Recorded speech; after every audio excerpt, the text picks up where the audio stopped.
Robservations with Meyer Burnett.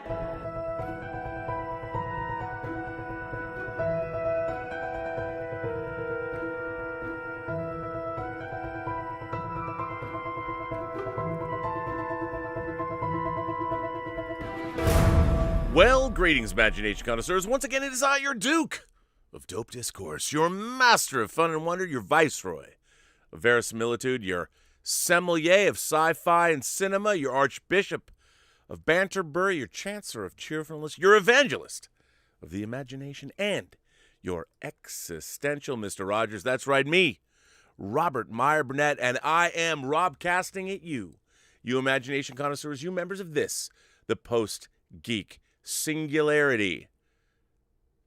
How cool is it to be a part of something called the Post-Geek Singularity? I think it's pretty cool, and I'm glad to have you. This is episode number 614 of Robservations, the show about something. Now, as many of you know, I do eke out a meager living in the entertainment industry, and in order to perpetuate, or in order to actually feel that I am worthy, I mean, here's a little psychological insight into me. Like, if I didn't work in the business in some capacity, I personally couldn't do this show. For me, like I feel that what allows me to sit here and wax rhapsodic or pontificate is the fact that at least I do have work that I do, filmmaking work. And look, am I working on a Marvel show? No. Am I working on Star Trek? No. I am not working on things that most anybody that watches this show would care about. However, for me personally, my ongoing work in the entertainment industry is what allows me to sit in front of this camera and talk to you. I think it's important for me.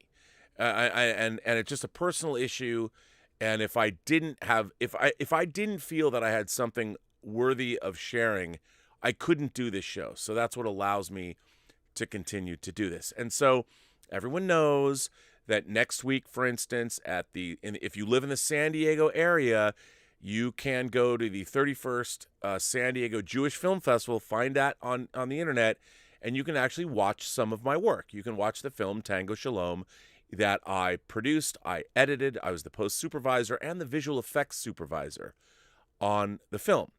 And yes, it's an independent, very much embodies the spirit of independent filmmaking, and you can see it, and you'll be able to see it around the country, rolling out over the next 6 months. But one of the things that I have to say has, during the pandemic, I was working on getting the film, all of it tweaked and finished, and right before we went into lockdown, we had finished it, and I was hoping it would roll out sooner than now, but hey, it's out. But one of the things that I have to say, and it is for me thrilling because I grew up going to film festivals, is when you make a movie and it gets accepted into a film festival and it plays the film festival, if you're able to go and you get to meet people, it's a lot of fun, and it's very invigorating, and it's very life affirming, and it's what working in film is all about. But one of the most amazing things that happens is if you get an award. If you get an award at film festivals, and it's a thrill because, especially if you're in a foreign land and if your movie translates to other cultures, that's doubly cool because you've made something that transcends international boundaries, language boundaries. It's really, really cool. And the one thing I have to tell you that Tango Shalom means a lot to me because the message of the film, and not that I'm necessarily, we have to impart a message to you, but it really is about, I having to say this, Tango Shalom is a woke movie in the sense that it is a movie that's about tolerance and inclusion, but not overbearingly so. It works it's about religious tolerance and inclusion, and the fact that our main protagonist is a Hasidic Jew, even though there's a Muslim imam in the movie, there's a Sikh mystic in the film, there is a Catholic priest in the movie that play a role. The first place the movie ever played was in India. in Jaipur, India, and we won the Best Critics Award in Jaipur, India. I don't quite know what that means, but we did win that award. Well, the film is also playing in Turkey right now, which is a predominantly Muslim country.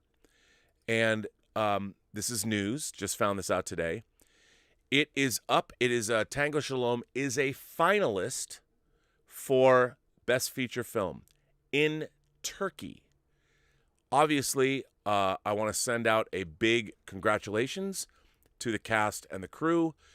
This truly was a film. It had almost a 5-year odyssey to the big screen. And so I want to just everybody that was involved in taking this film to the finish line, the producing staff, obviously director Gabe Bologna and I spent, I want to say, thousands of hours together shaping this movie. So to be a finalist at the 3rd season of the Anatolia Feature Film Festival in Turkey is a huge feather in the cap. And it's very, very exciting. Now, Mark Altman, who I made Free Enterprise with, always makes fun of me because even though I directed Free Enterprise, I always wanted to say, but I also edited the film. And for me, I consider film editorial to be one of my primary interests in life. I love editing. I love everything about it. And it's something that makes me happy. And I've made my primary living off editorial over the last 25 years. Since my first feature film experience editing or re-editing Arcade with Peter Billingsley back in 1993 for Charlie Band. And so editing is something that is very near and dear to my heart. I spent a long time working on my craft. And I think that Tango Shalom is actually, in terms of the actual editorial, it's the best thing I've ever done editorially. So, to also find out at this same film festival that Tango Shalom is a finalist for the best editing is, to me, it means the world to me. And I know it might seem a little strange, but for me, it is to have the opportunity, like every time I get to edit a movie, to have the opportunity to do so, to edit anything is a privilege. And, I don't think I really thought about actually being a film editor until I saw Alan Haim's work in All That Jazz. The movie All That Jazz, Bob Fosse's All That Jazz, is the movie that made me want to become an editor, and a director too. But the art of editing is something I was made acutely aware of when I was watching. And there was a lot of other movies, but I didn't think about it. But the way you're going in between reality and fantasy and moving through time and to find out that Tango Shalom, which is something that I've edited for a very long time, is at least under consideration, top 3 at a film festival in Turkey for best editing, is, for me, I have to say, an amazing experience. And I look, it's an honor to be nominated. Would I like to win? Sure. Do I think I'm going to win? Probably not. But it was definitely a labor of love, and I put my heart and soul into it. And everything I know about film editing and post-production and even visual effects, I put into this movie. And I know it's a low-budget independent film, and it's not sexy for everybody that watches this channel. But for me, I'm pretty excited. I just found out about this, so I thought I'd share it with you. So there you go. And these accolades are what at least give me the ability to stand before you on camera and talk massive shit about everyone else's work. I know you're not supposed to look, what can I say? I'm highly critical. I'm highly critical of my own work, and I'm highly critical of everyone else's work. I used to be called Kiss Ass Rob because people always said, man, Rob, when you meet somebody, you're so effusive in your praise. And I'm like, well, yeah, but I have to love what they do. Like, if I'm going to suck someone's dick, it's going to be because I love them and I appreciate them. I'm not just going to fillet somebody because I'm trying to curry favor. So when I kiss your ass, it's because I love your work. But if I don't love your work, I'm not going to say it's good. I'm just not going to do that. I'm not that guy. And so, maybe don't give me a job. But no, if I've insulted you or I say your work sucks, it sucks too. You do. You know that it's lacking. I'll never lie to you about that, and you can take that to the bank. Anyway, on to other things. Thanks for indulging me. A great victory was won by the Writers Guild of America. And whether you believe in talent unions or unions in general or whatever your feelings about that is, what has been going on in Hollywood in a nutshell, basically, the talent agencies, normally talent agencies would take 10% of what their clients would make. What has happened over the course of the last, say, 40 years, talent agencies became better than their clients. Normally a talent agency, the idea is you have an agent is supposed to support you, and the agent is successful because of you, because of their clients. That wasn't the case. The agencies and the agents became more powerful than their clients, or more important than their clients, especially in television. And I've touched on this before, and if you're interested, I did a phenomenal interview. I'm not saying that my interview is phenomenal. I'm saying it was phenomenal because David Goodman, who is an executive producer on The Orville, he is the current president of the Writers Guild of America. And I did for the 400th episode of the show, a great interview, if I do say so myself, with him about his whole career and how he became president of the Writers Guild. Well, the Writers Guild scored a great victory over the agencies, and the agencies were abusing their power. They were wielding power in order to, because they were owned by larger conglomerates, and again, profit is the bottom line. I mean, at the end of the day, one day we as capitalists, and like I've said, I believe in the capitalist system. I really do. What I don't believe in is the perversion of capitalism, because capitalism, unfortunately, leads to tremendous greed. And greed is a human failing. And capitalism works, but when, it runs amok and is exploited, it becomes problematic. I think pure capitalism, maybe people say, well, the capitalist system by definition is going to lead to corruption. Well, no, I don't think it necessarily has to. But in Hollywood, with the agencies, it was corrupt.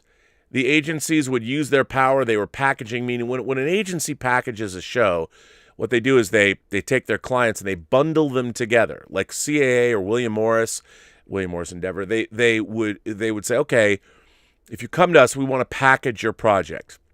So like you couldn't go get everybody you want, every person you want to get if you're going to do business with an agency. An agency says, okay, you can have our client, but you also have to hire all of our other clients in these various places. And so that was something they did. And it gets to the point where the agencies are making a lot more money off say if they package a TV series, they're making more money off the TV series than their clients. And that's not right. And the Writers Guild of America, this is this is a gross oversimplification of this.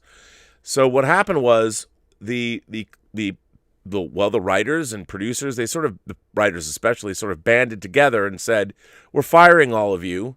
We don't believe in these. This was a television thing.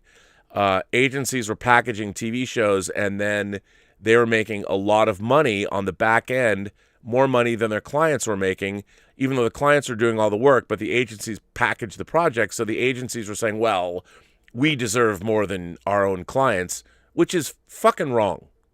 It's wrong any way you look at it, because at the end of the day, the agencies live and die by the clients they represent. And if they end up making more money than their own clients off a project, I'm sorry, that's wrong. Well, the Writers Guild has been fighting that for a long time. The Writers Guild, with David Goodman at its head, scored a massive victory. They have a new proposal that many agencies have been finally forced to fall in line with. It's a much more fair and equitable program. Well, William Morris Endeavor was one of the last holdouts, and a great victory was won over the agencies. And I wanted to delve into this, talk about it. William Morris Endeavor signs WGA franchise agreement, giving Guild historic win in campaign to reshape the talent agency business. This dropped yesterday at 4:33 in the afternoon by David Robb, again on Deadline. Updated with statements in WGA West letter to members. The Writers Guild of America has won its historic campaign to reshape the talent agency business, signing William Morris Endeavor, the last agency holdout. All the other big agencies signed on, they were the last, to its franchise agreement today. All the major agencies have now signed the agreement, which will return them to a 10% commissioning business model not seen in decades. They were taking more. The agencies, look, everybody in Hollywood wants to feel that they're the most important person in the room. You know, when you work on a film set, every department, and by the way, it's true, a movie set couldn't work. A movie couldn't be made without all the department heads. And when you're dealing with hair and makeup, as I've talked about on this show before, one of the key hires on any project is your hair and makeup department, because they're the department that works the closest and the most intimately. I mean intimate, not in a sexual sense, although, you know, whatever, but intimately with actors, because they make them look good. And actors, part of their what they want most of all in their toolbox is to walk out and not be insecure. You want to make sure that actors are taken care of. Hair and makeup people are some of the key hires on any project. Anyway, so this is pretty great. Anyway, let me. They were the last agency holdout. I was getting off on a tangent. The sides also agreed today to drop their antitrust lawsuits against one another. The Writers Guild of America was being very litigious, and rightfully so, against the agencies. It was a lot of shenanigans were happening. The sides also agreed to drop their antitrust lawsuits against each other in consideration of a negotiated settlement executed by them. William Morris Endeavor and the Writers Guild of America have agreed to a new franchise deal that addresses writers' core concerns while recognizing the unique aspects of our business, Endeavor's CEO Ariel Emanuel said in a statement. Writers have been part of this agency since our inception, and they will continue to be a part of the lifeblood of William Morris Endeavor. We look forward to once again serving as their advocates during this unprecedented time in our industry. WGA West President David A. Goodman, who's been interviewed on this channel, issued this statement. I've said repeatedly, no one wanted the agency campaign over more than me, and I'm very pleased that we've achieved our goal. The agencies who represent us now have their financial interests aligned with their writer clients, and the agency's problematic business practices, such as packaging fees and agency-owned production entities, are at an end. As difficult as this battle was, the simple and just clarity of the goal that a writer's agent should make more only when his client does is what helped us succeed. I could not be more grateful to the negotiating committee, elected leaders, and staff whose commitment and tireless work over the last 3 years won the day. But as with all the successes in the WGA's history, such as our pension and health benefits, our residuals in perpetuity, and our jurisdiction over the internet, this achievement is owed to the members who understood what we were fighting for and were willing to make personal sacrifices for the greater good. I am proud and lucky to be one of them. Again, David Goodman is not only the president of the Writers Guild of America West, but he is also himself a writer-producer. The WGAW sent a letter to its membership today that outlines the deal. Read it in full below. Today's agreement allows William Morris Endeavor's writer clients to return to their agency for the first time since April of 2019, when the WGA East and West ordered their members to fire their agents who refused to sign the Guild's codes of conduct, modified versions of which will now phase out packaging fees by 2022 and limit the agency's ownership interests in affiliated production companies to just 20%.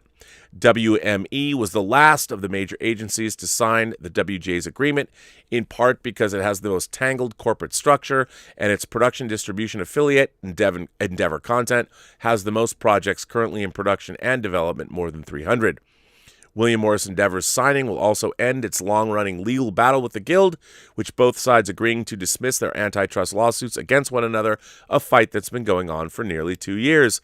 The WGA dropped its lawsuit against UTA when it signed the franchise agreement last July, and against CAA when it signed in December.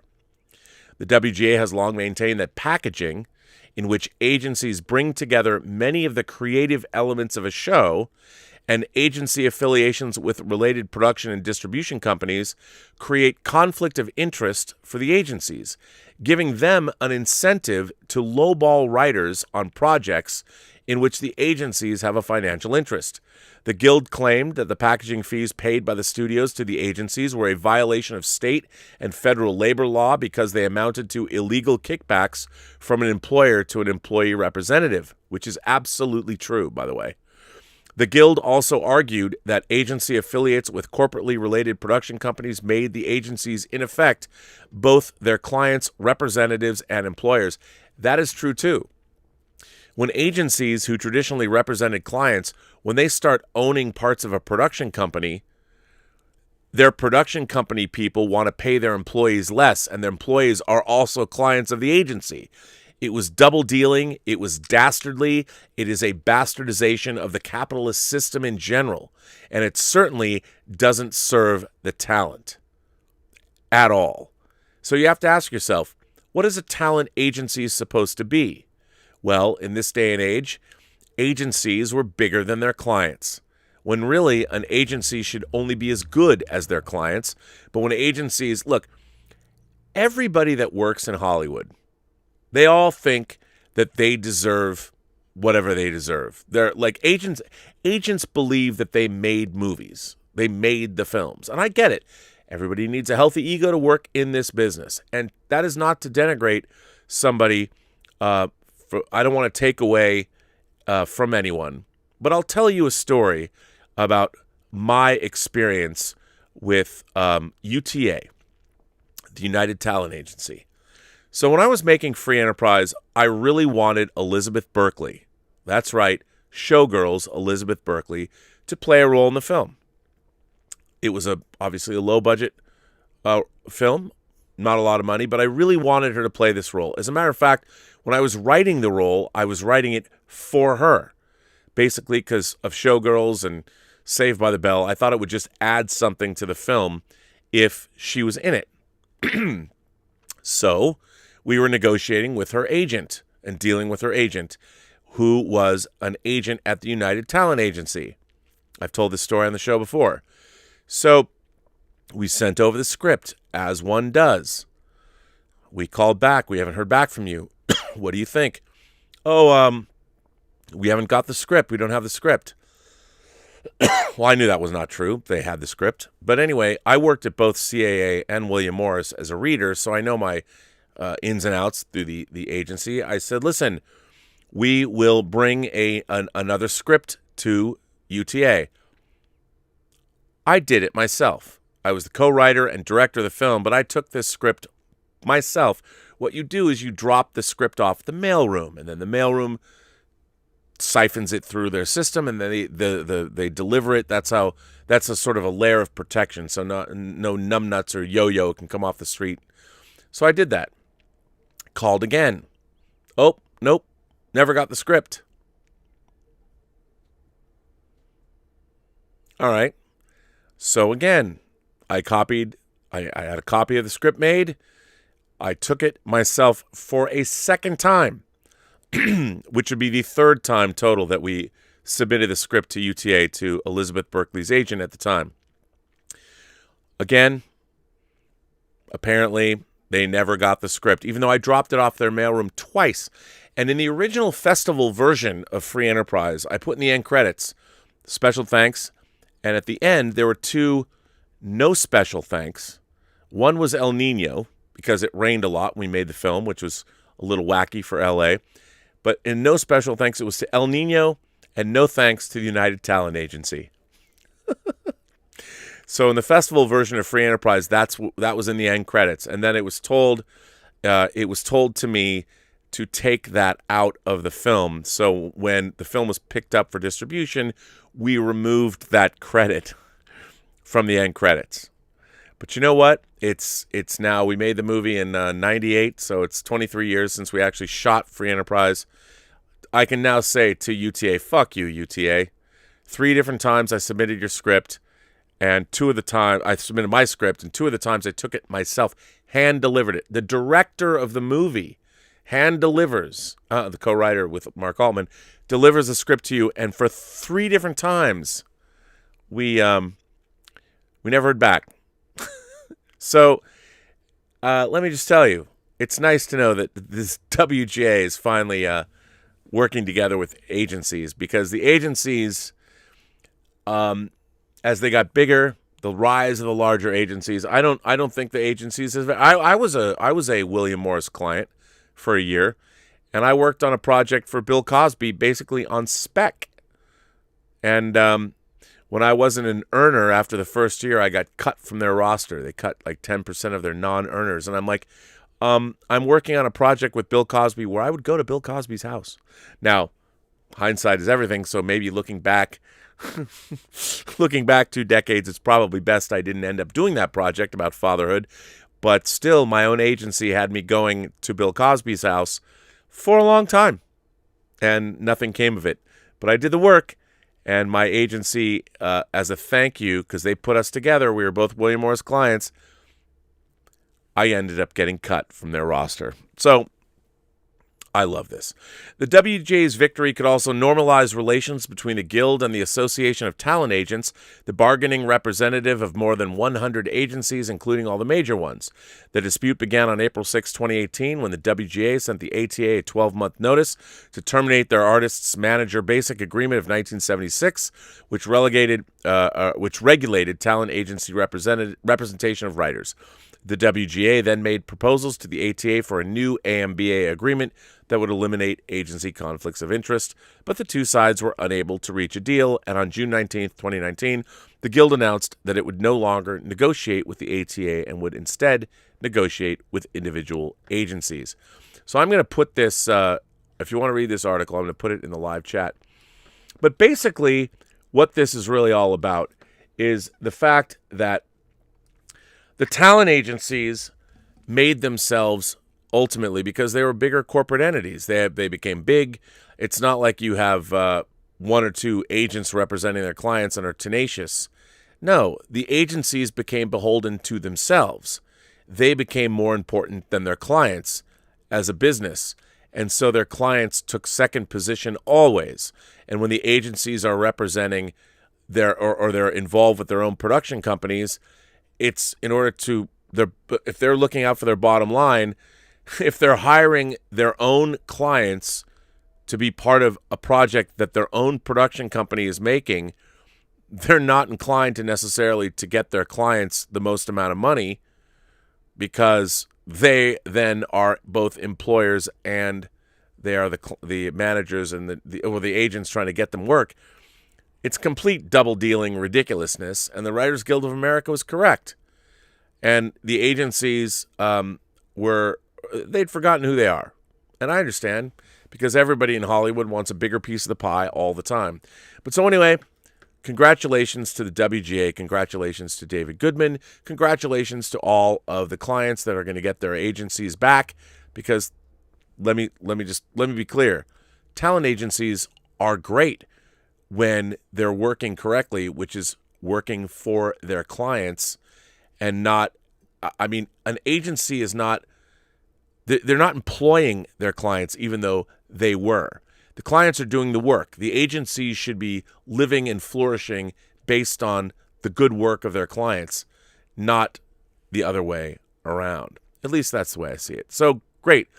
I don't have an agent, so I which is good, which is fine with me, because my experience when I've had agents hasn't always been the best. I find I ended up doing a lot of the work that ends up leading nowhere. But that's okay. I'm not bitter. I'd certainly have I would be a client of an agency anytime.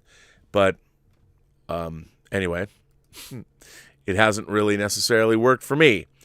But congratulations to the Writers Guild of America and to all writers out there who now have an advocate. So anyway, did I already put that in there or not? Did I put this? In case I didn't, here's another one. Anyway, let's see where you all are at today. I know I have a lot of interesting letters today. This first one comes. Mr. Jason Webster writes in and says, "Hi, Robert. I hope yourself and the fabulous members of the Post-Geek Singularity had a great week and are enjoying a great start to their weekend. I was sad to hear the passing of one of Hollywood's legendary actors and gentlemen in Canadian-born actor Christopher Plummer. It is always a significant moment in time when one hears of a passing of a titan in their respective field of excellence." Christopher Plummer was born on the 13th of December 1929 in Toronto, Canada, to parents John Orme Plummer and Isabel Mary Plummer. He attended the High School of Montreal and serviced his acting apprenticeship through the Montreal Repertory Theatre.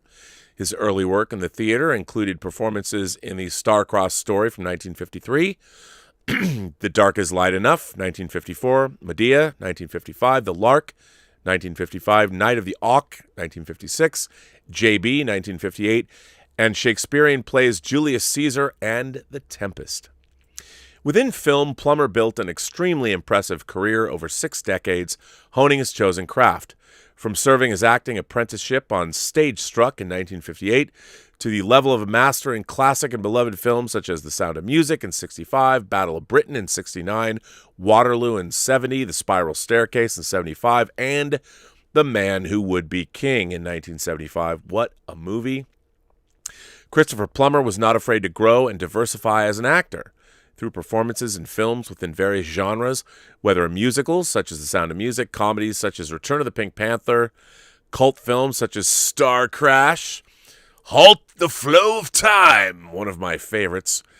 It's my favorite guilty pleasure of all time. Thrillers such as The Disappearance, Syriana and Inside Man, dramas such as The Insider for Michael Mann, and A Beautiful Mind, science fiction fare such as Dreamscape and 12 Monkeys, horror films such as Wolf, Dracula 2000, and Priest 2011, the action-adventure fodder such as National Treasure.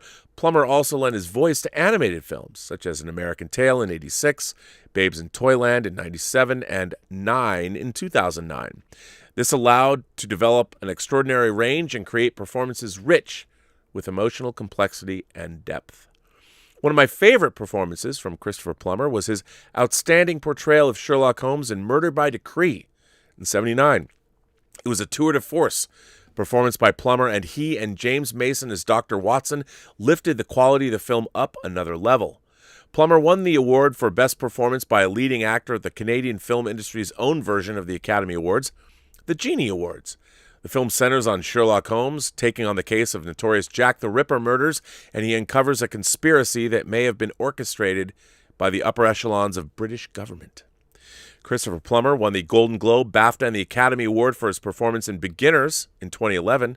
The story told through interconnected flashbacks of a man named Oliver Fields, played by Ewan McGregor, who reflects on his relationship with his father Hal, played by Christopher Plummer, after his father's death from cancer. Reflecting on his father's attitude to life inspires Oliver to find a love with French actress named Anna, played by Melanie Laurent. Over the course of his film career, he worked with some of the most notable directors in the business: Robert Wise, John Huston, Terrence Malick, Michael Mann, Ron Howard, Spike Lee, David Fincher, and Ridley Scott. Despite his long and distinguished film career, Christopher Plummer also worked extensively in television and theater. He made his television debut in February 1953 in the Canadian Broadcasting Corporation's production of William Shakespeare's Othello alongside Lauren Greene. Wow. Over the course of the television side of his career, he featured in TV adaptations of the films The Philadelphia Story, Dial M for Murder, and On Golden Pond, and other made-for-television films such as Time Remembered, After the Fall, Arthur Haley's The Money Changers, and The Scarlet and the Black in 1983, Nuremberg in 2000, and Possessed in 2000. He also appeared in miniseries such as Jesus of Nazareth, the extremely popular and award-winning The Thornbirds, and The Arrow.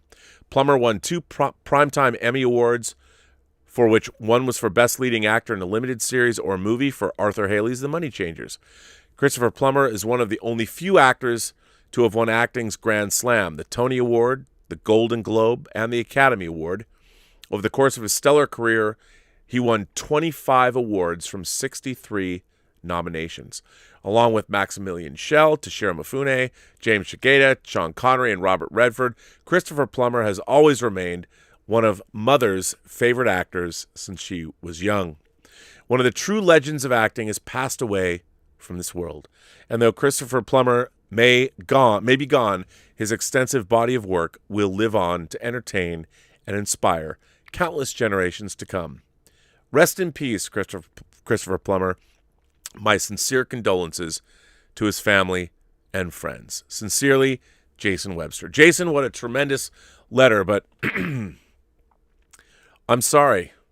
I can't believe you wrote such an eloquent remembrance of Christopher Plummer without mentioning he played General Chang in Star Trek VI, The Undiscovered Country. Don't wait for the translation. Answer me now. How can you not love that? How can you not mention that Christopher Plummer? Do we not hear the chimes at midnight? Warrior to warrior. Come on, as it was meant to be. I'm just saying, as somebody who watches this show, to not bring up Christopher Plummer's star turn and also sporting the height of Klingon fashion. I mean, Christopher Plummer was a badass in Star Trek VI. I know, I had to bring it up. You went through all of his great, more erudite work. Not that Star Trek VI isn't, but and of course, The Undiscovered Country itself. The title is a reference to Shakespeare. There's a lot of Shakespeare in it. He was not only a Shakespearean Klingon, he was a Shakespearean Klingon spouting Shakespearean dialogue. How awesome was that? He was also a contemporary of Mr. William Shatner, who will be 90 on March 22nd, 2021. So they knew each other. They were at Stratford together. It's pretty amazing. Awesome. Thank you for that. What a great remembrance of Christopher Plummer. Let's see.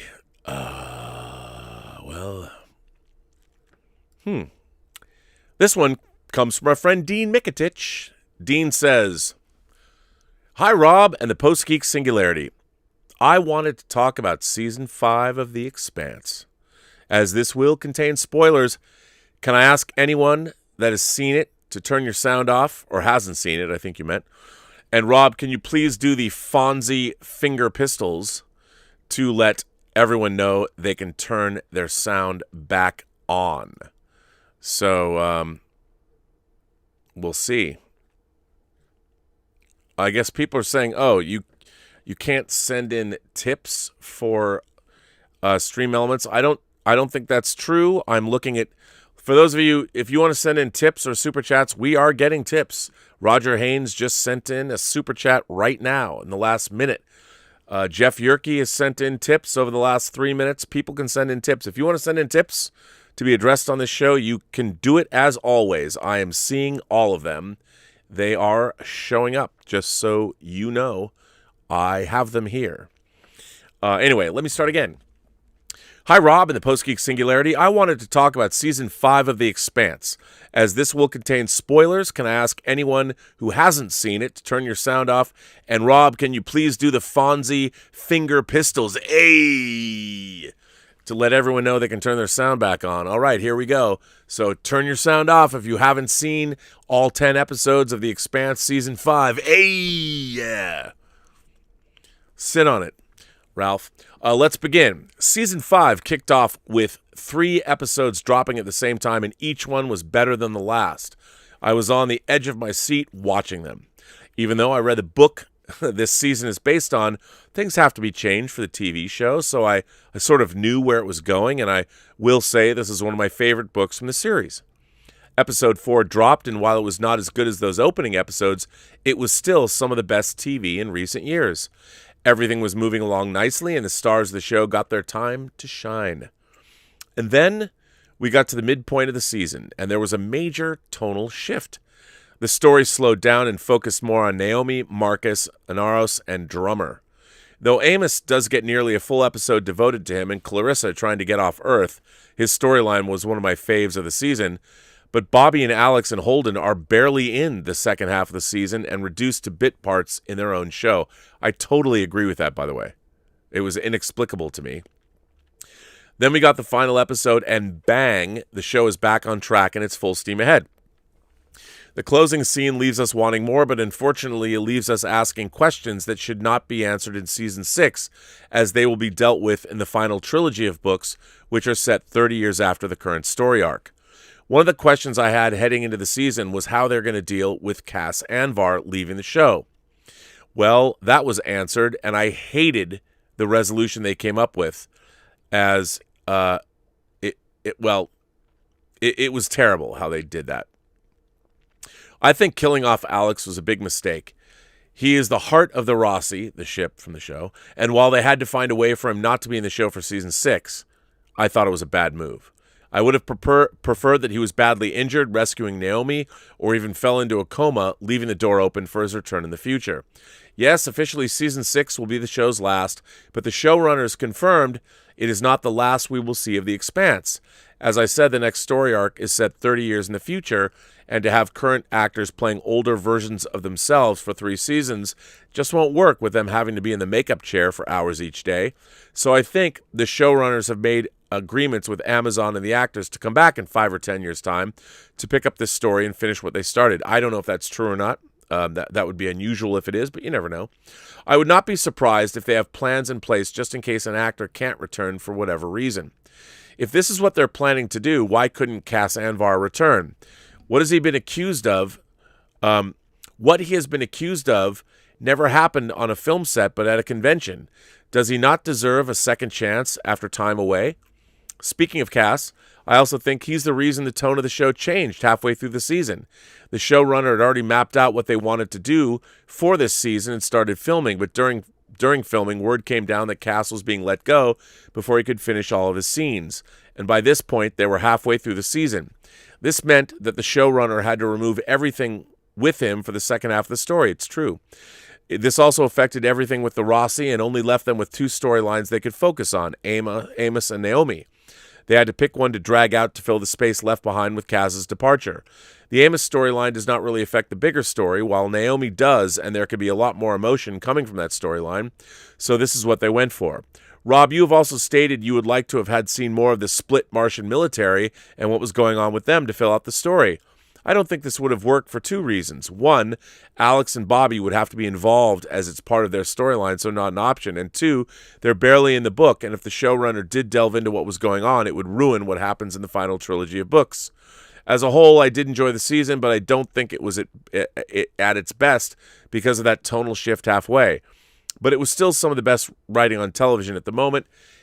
If I'm right with them having to change what they would have been originally planning, it makes me wonder how much better this season could have been had they not made the changes. Anyway, I hope we don't have to wait for a year to get Season 6, but for the meantime, we have got Season 2 of For All Mankind to look forward to. Peace and long life, Dean M. Dean, a great letter, and I agree with you. I think The Expanse started incredibly strong, and it got mired in the Marcos Inaros and Naomi storyline and their son and all that.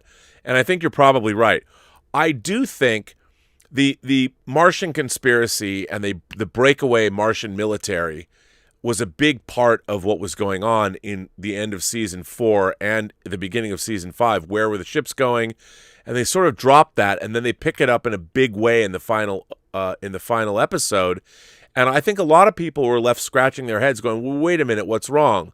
And if you've read the books and you know what Laconia is and where it's going with the proto-molecule and all that, it makes a lot of sense. But I think that you're probably right. They had to rejigger the storylines and they had to pad things out because, I mean, you don't even see our crew members. They were apart the whole season. They don't get together until the very end, and they didn't get to do anything together. And I think that was sort of a mistake. But if I might editorialize for a moment, as you brought up in this letter, Cass Anvar, who, by the way, was responsible for Amazon picking up The Expanse after Sci-Fi let it go, there wouldn't be any more episodes of The Expanse without his efforts. If any of you ever find yourselves in a position of notoriety, if you're an actor on a show, whatever, and you start going to conventions. If I may, as a word of advice, you, when you go there, will be showered with adulation, especially if you're at Comic-Con. When you go to bigger conventions like Comic-Con, it's not just while you're sitting at a table or signing autographs or even speaking at a convention hall, a room. You're going to go out to dinner. You're going to go to convention parties, maybe the Entertainment Weekly party at Comic-Con. You'll be going there. And you're going to meet people. And you're going to meet a lot of enamored fans. You're going to meet people that shower you with more affection collectively than you've probably ever experienced in your life. It's all great. It's all fun. But remember, what you're getting out of the experience is not necessarily what's being given to you, because the people that are showering you with affection, they basically see you as, well, being on another plane than they're at. And when it comes, whether you're straight or gay, whatever attention you're receiving from people, it can be very intoxicating. My advice is, if you meet some young hottie, whoever that is, and you want to exchange phone numbers and maybe they're willing to go back to your hotel room with you, don't do it. Don't do it. If you want to have a burgeoning romance with somebody, I'm all for that. Wait until you get outside of that convention environment. Don't let the intoxicating adulation that you're receiving lead you down the primrose path. Keep it in your pants. If you want to start a relationship with somebody and you think this is the love of your life, great. It will keep. It will wait. Don't fall into that trap, because remember, many of the people at these conventions are not necessarily as self-actualized as you might hope, especially if they're going to go up to your hotel room. If somebody's going to go up to your hotel room, they don't have judgment enough to know. And if they do have judgment enough to know, you'll know that.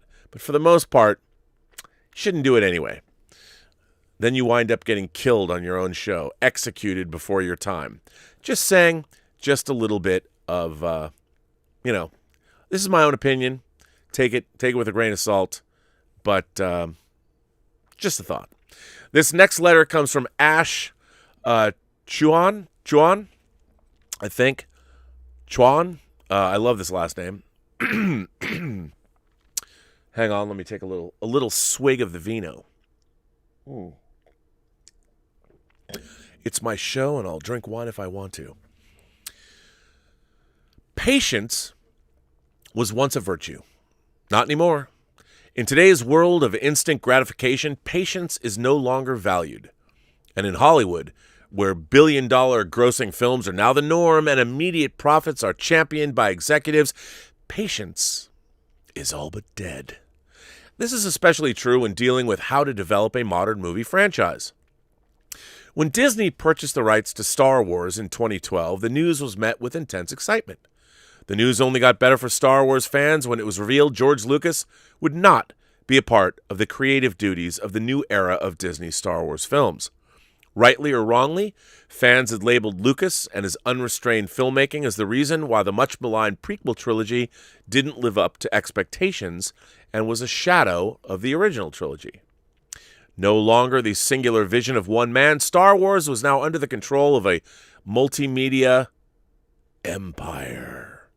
Disney would surely take their time constructing a new sequel trilogy with a coherent storyline conceived by the best writers in the business and directed by a visionary auteur. Who was that? No, I'm just kidding. Not really. Well, we hoped that's what they would do. Instead, what we got was a reverse, apparently too much wine. Instead, what we got was a reverse-engineered franchise where release dates for films were staked in advance without a mapped-out narrative to meet those self-imposed deadlines. Watching the resulting sequel trilogy, any astute viewer could discern they were making up the story as they went along. Each film had a different director and different sets of writers. With that came conflicting visions of what this new Star Wars trilogy should be. When Colin Trevorrow, who was tapped to direct the final installment, left the project, J.J. Abrams, director of the first entry, swooped in at the last minute to clean up the narrative mess. But it was too little, too late. Over the course of the trilogy, characters were introduced and then diminished or forgotten, subplots were truncated or tossed out altogether, and main plot lines turned into plot holes. The Star Wars saga was always George Lucas's original idea. Instead of following Lucas's notes, which were decades in the making, the new creatives charted their own path and got lost. Not a rudderless ship, but a ship with too many rudders meandering around. The damage to the Star Wars brand was swift, and fan backlash was vitriolic. Whereas the prequel trilogy had narrative flaws, the elements that made Star Wars endearing were still there. If the prequel trilogy served as a cautionary tale for how narrative flaws can diminish a franchise, the sequel trilogy became a cautionary tale for how lack of narrative can damage a franchise almost irreparably. But how do we get to this point? How was it that in a Hollywood post-Lord of the Rings trilogy, where a franchise was painstakingly planned and revised in several years of grueling pre-production before a single frame was shot, eventually going on to make billions and winning countless accolades, could such an iconic franchise like Star Wars become so bungled and haphazardly made? The issue wasn't with Star Wars. The issue was with how movie franchises are currently constructed.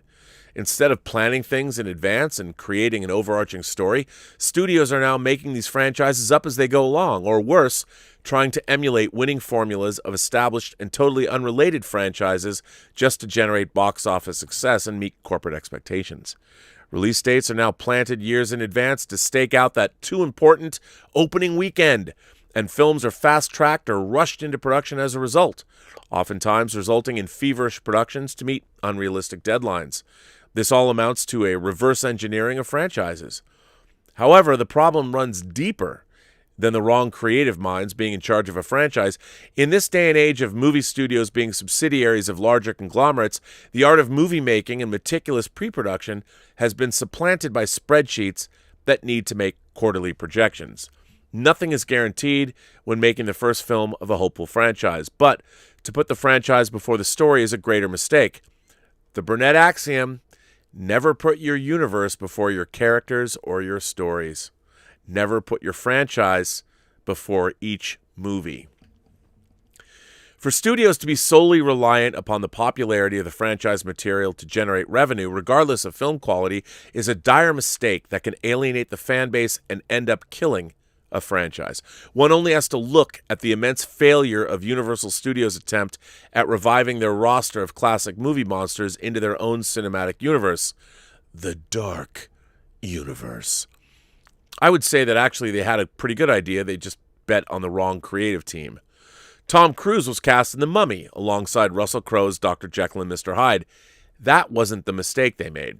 Johnny Depp was cast as a titular invisible man in his own franchise, and Javier Bardem was cast as Frankenstein's monster, with Angelina Jolie long rumored to be his bride in a revival of the Frankenstein franchise. By the way, all of that was great. Great. Press release and a teaser image of the cast were released, ushering in what Universal thought would be the next great cinematic universe in the manner of the multi-billion-dollar Marvel Cinematic Universe, emphasis on the multi-billion-dollar part. Universal's plans were ambitious, but it was all too fast, too soon, with Universal putting the Dark Universe's intentions before the story. I know. The first film of the Dark Universe, Tom Cruise's The Mummy, was an all-out failure, bombing at the box office and with critics and fans alike. Almost overnight, all announced plans for Universal's Dark Universe were put on indefinite hold or scrapped altogether. Just like that, the Dark Universe was one and done, crashing down to Earth in a monumental thud. The situation would definitely have been different had Universal focused on making The Mummy a good film rather than get caught up in the prospects of the cinematic universe it was supposed to launch. Well, let me just be clear here. Everyone who's working on a movie, from the studio level on down, is genuinely trying to make that movie the best movie it can be. The problem now is that so much money is involved with all of these movies, is that singular voices who are controlling everything are few and far between. Now there's multiple levels of fear, really. It's all fear-based because these decisions have so much monetary ramifications that if you fuck up once, there's a ton of money that will be lost, which is what's happened. It's all fear-based and no one can fuck up. And by the way, It's amazing to me that any, say, $150 or $200 million movie could be fucked up, because it's not rocket science. It isn't rocket science, but yet everyone gets in their own way. In today's world of billion-dollar franchises and cinematic universes, studios are eager to cross the finish line without running the marathon. That is true. The only studio to employ any kind of lessons learned from Lord of the Rings is Marvel, run by Kevin Feige and purchased by Disney in 2009. Working on a slew of Marvel film adaptations by various studios in the aughts, as I always say, Feige was able to leech from each production what worked and what didn't. I wouldn't say leech, I would say glean from each production what worked and what didn't, honing his sensibilities as a producer and as a storyteller. It wasn't until 2006, when Marvel Studios was launched, an independent studio focusing on film adaptations of Marvel Comics B and C level superheroes, that Feige was able to start the slow burn of franchise building. Devising multiple franchises that create a wider cinematic universe is something that only Marvel has mastered, at least so far. Their franchise building techniques stem primarily from the organic narrative codependency and intricate plotting found in the comic books they adapt. Plotting a narrative, interweaving stories, planting the seeds for future stories, even a minor cameo, everything is expertly planned years in advance by Feige, the buck stopping with him. Also want to point out, Louis D'Esposito and Victoria Alonso are part of that core team, with each of the Marvel Studios films averaging a global worldwide gross of $1 billion. Feige has cemented himself as Hollywood's most successful producer, possibly ever. Not possibly, he is. What he has created is the new era and standard of how Hollywood movie franchises should be viewed and produced by studios. Take notes, Hollywood. It's rather ironic that Peter Jackson, the man who directed the iconic Lord of the Rings trilogy, the original gold standard of how a franchise should be crafted from pre-production to release, would become a victim of Hollywood's current state of affairs.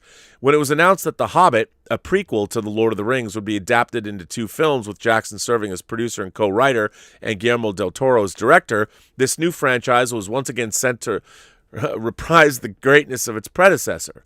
But with nearly 2 years of pre-production completed, Del Toro left the project, his vision negated by Jackson, who stepped in to take over the franchise at the last minute. With release dates needing to be met, there was no time to waste, and Jackson had to reluctantly hit the ground running. The now 2-film franchise was expanded to 3 films, further exacerbating production. The Hobbit trilogy suffered the same fate as the Star Wars sequels and failed to live up to the lofty expectations set by Jackson's Lord of the Rings trilogy. Fans and critics soured on the Hobbit franchise. Au contraire, though, the Hobbit franchise, let's do a quick look, shall we? Let's see just how much the Hobbit movies made.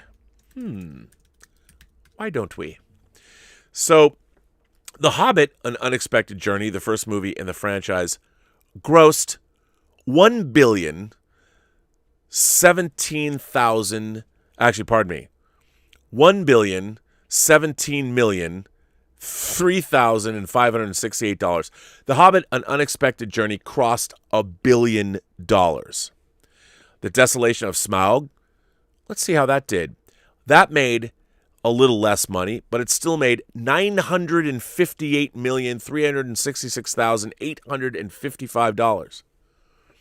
And The Hobbit, The Battle of the Five Armies, grossed $956,019,788. So while not crossing $1 billion, they came close. So collectively, the 3 Hobbit movies still remain one of the most successful trilogies monetarily ever made. So from a studio perspective, Peter Jackson also won. You might not have had the critics' accolades or the fans, but the ever popular box office numbers as far as the studios go, The Hobbit did quite well and was certainly not at all a disappointment. Jackson would lament years later that he began the Hobbit franchise woefully unprepared. Quote, because Guillermo del Toro had to leave and I jumped in and took over, we didn't wind the clock back a year and a half to give me a year and a half of prep to design the movie, which was different to what he was doing, Jackson admitted. It was impossible, and as a result of it being impossible, I just started shooting the movie with most of it not prepped at all. You're going on set and you're winging it. You've got these massively complicated scenes, no storyboards, and you're making it up there and then on the spot. And I hadn't got the entire scripts written to our satisfaction, so that was a very high-pressure situation. I think that's legitimate. It shows in the final films, and I don't mean to denigrate what you're saying here, because I think you're correct. But I just wanted to remind everyone that as far as Hollywood is concerned, these movies, while maybe not as creatively satisfying as the Lord of the Rings films, and I would say, how could they be? Because the story was not apocalyptic in nature. It was based on a smaller story, so it never was going to be that satisfying. But the fact that they got 3 Hobbit movies and they all crossed, well, one crossed $1 billion and the other 2 made over $900.5 million. Epic win for everyone involved. Much has changed since Jackson began work on the Lord of the Rings franchise back in the 1990s. It's evident that executives with filmmaking sensibilities don't run the studios anymore. If they did, understanding of the production process, especially when dealing with high-stakes franchise material, would be appreciated. This shift in mentality is the difference between the Lord of the Rings and the Hobbit trilogies, the original Star Wars trilogy and the sequel trilogy, and the failed Dark Universe and the thriving Marvel Cinematic Universe. Movie studios are now owned by conglomerates that care about the bottom line. Gone are the days where movie franchises were made by a filmmaker with a singular vision. Here are the days when franchises are made by a committee. And with major studios looking for the next great franchise, filmmakers with less grandiose sensibilities have left the studio system and have been embraced by streaming services that are in need of content. The need to meet corporate expectations to come up with the next big money-making franchise is the wrong approach to have when dealing with a film slate. But this isn't going to stop Hollywood. Their need for franchise fare and shared cinematic universes has only grown in recent years, thanks solely to Marvel Studios' success. In 2018, Sony launched their Sony Pictures Universe of Marvel Characters, or SPUMP. Really? They couldn't have come up with a better acronym? With Venom and their Valiant Comics cinematic universe in 2020 with Bloodshot, Paramount is going for broke with their multi-platform expansion of their Star Trek and Transformers franchises, the former used as bait to rein in subscribers to Paramount's dwindling CBS All Access streaming service, which, by the way, is gone, as we've seen those Super Bowl ads with Patrick Stewart on the top of the Paramount Mountain. Paramount Plus is coming, ladies and gentlemen. Woohoo! Warner Brothers has their DC cinematic universe churning out movies that are hit or miss, and Star Wars and Lord of the Rings are on the rebound, focusing primarily on streaming content. Time will tell if these attempts at padding a film slate and saturating the market with franchise fare will generate the profits executives and shareholders hope to reap, and more importantly, produce content audiences want to see. But the key to a successful franchise will always remain the same. Never, ever put the franchise before the story, which is the Burnett axiom. And I want to thank you very much, Ash, for writing this letter. A lot of it I agree with. First of all, if I may opine, I think that Hollywood is a microcosm of the problem that we have, well, maybe call it in the West, maybe everywhere, in that we want the most amount of money in the fastest way possible. And this idea of, like, when Lord of the Rings was started, and I'll tell this story yet again, one of my favorite stories maybe ever in Hollywood history is that originally Miramax was going to make the Lord of the Rings movies, and they were going to make 2 films. And Peter Jackson and his wizards, Richard Taylor, everyone in New Zealand, Weta, that had been being built up by Peter since he was making movies, like Bad Taste and Meet the Feebles and all the way through Heavenly Creatures. And the movies that he was making in New Zealand, he was building a cadre of people around him that were learning their craft as they went along. And so what they had done is, when they were making Lord of the Rings, they were going to do it the same way. It was going to be the biggest thing they'd ever done, and all these great craftspeople were working diligently on making Lord of the Rings a reality when they were working with Miramax. And for whatever reason, Miramax balked. They got cold feet. So Miramax basically, and again, this is an oversimplification, but Miramax basically said, okay, well, we're willing to give up the Lord of the Rings, but you're basically going to have somebody pay us $50 million, pay us off, and then they can take over the prospect, the franchise or whatever. So Peter Jackson came with a 5-minute reel showing all the work that had been done, everything how are they going to make this movie, basically. And he showed it to everybody. He was pounding the pavement. He was walking blocks in New York, meeting after meeting, depressed, trying to figure out how I don't want to lay off my crew in New Zealand. I want everyone to work. I want them all to. We have very talented people. The Kiwis are. We're there. We're going to use duct tape and baling wire, and we're going to make the greatest franchise ever made. He knew. Peter Jackson knew that he. And by the way, he's right. He knew that he had the team that could do this, pull it off. But now he had to find somebody. Miramax pulled out. Now, he had known Bob Shaye, head of New Line, for a long time. You know, Bob Shaye was not unaware of Peter Jackson. Peter Jackson had made The Frighteners. People knew who he was. The last meeting Peter Jackson had before he was going to go with his tail tucked between his legs back to New Zealand and pull the plug was with Bob Shaye. So Peter took in his tape, his 5 minutes to show Bob Shaye, here's what we're doing. Probably on DVD by then, but anyway, he took the sizzle reel, everything that was going on, and he's like, we're making these 2 movies. We were going to do them for Miramax, now we're going to do them for someone else. Lights go down, Peter shows Bob Shaye the reel, lights come up, Bob Shaye looks at Peter and goes, wait a minute, aren't there 3 Lord of the Rings movies? And for whatever reason, the one thing that we never got to do when we were working on the Lord of the Rings special features was I wanted actually to do the interview. I didn't do very many interviews on Fellowship. I interviewed people like Andrew Lesney, and I was able to interview John Rhys Davies. It wasn't until Two Towers, because I was working on the Tron documentary, but Two Towers I did a lot. Hundreds and hundreds of hours of interviews with the cast and crew of Lord of the Rings. But I wanted to interview Bob Shaye because I wanted to ask him the one question. What did you see in Peter Jackson's, other than Peter Jackson's enthusiasm? You already knew he was a great filmmaker, but what convinced you to literally bet your entire company that you'd spent 2 previous decades building up? You'd had the Nightmare on Elm Street franchise, you'd done the Rush Hour, whatever. You had built New Line into a player, and that was what you'd done, and you were willing to bet the farm on Lord of the Rings, and he did.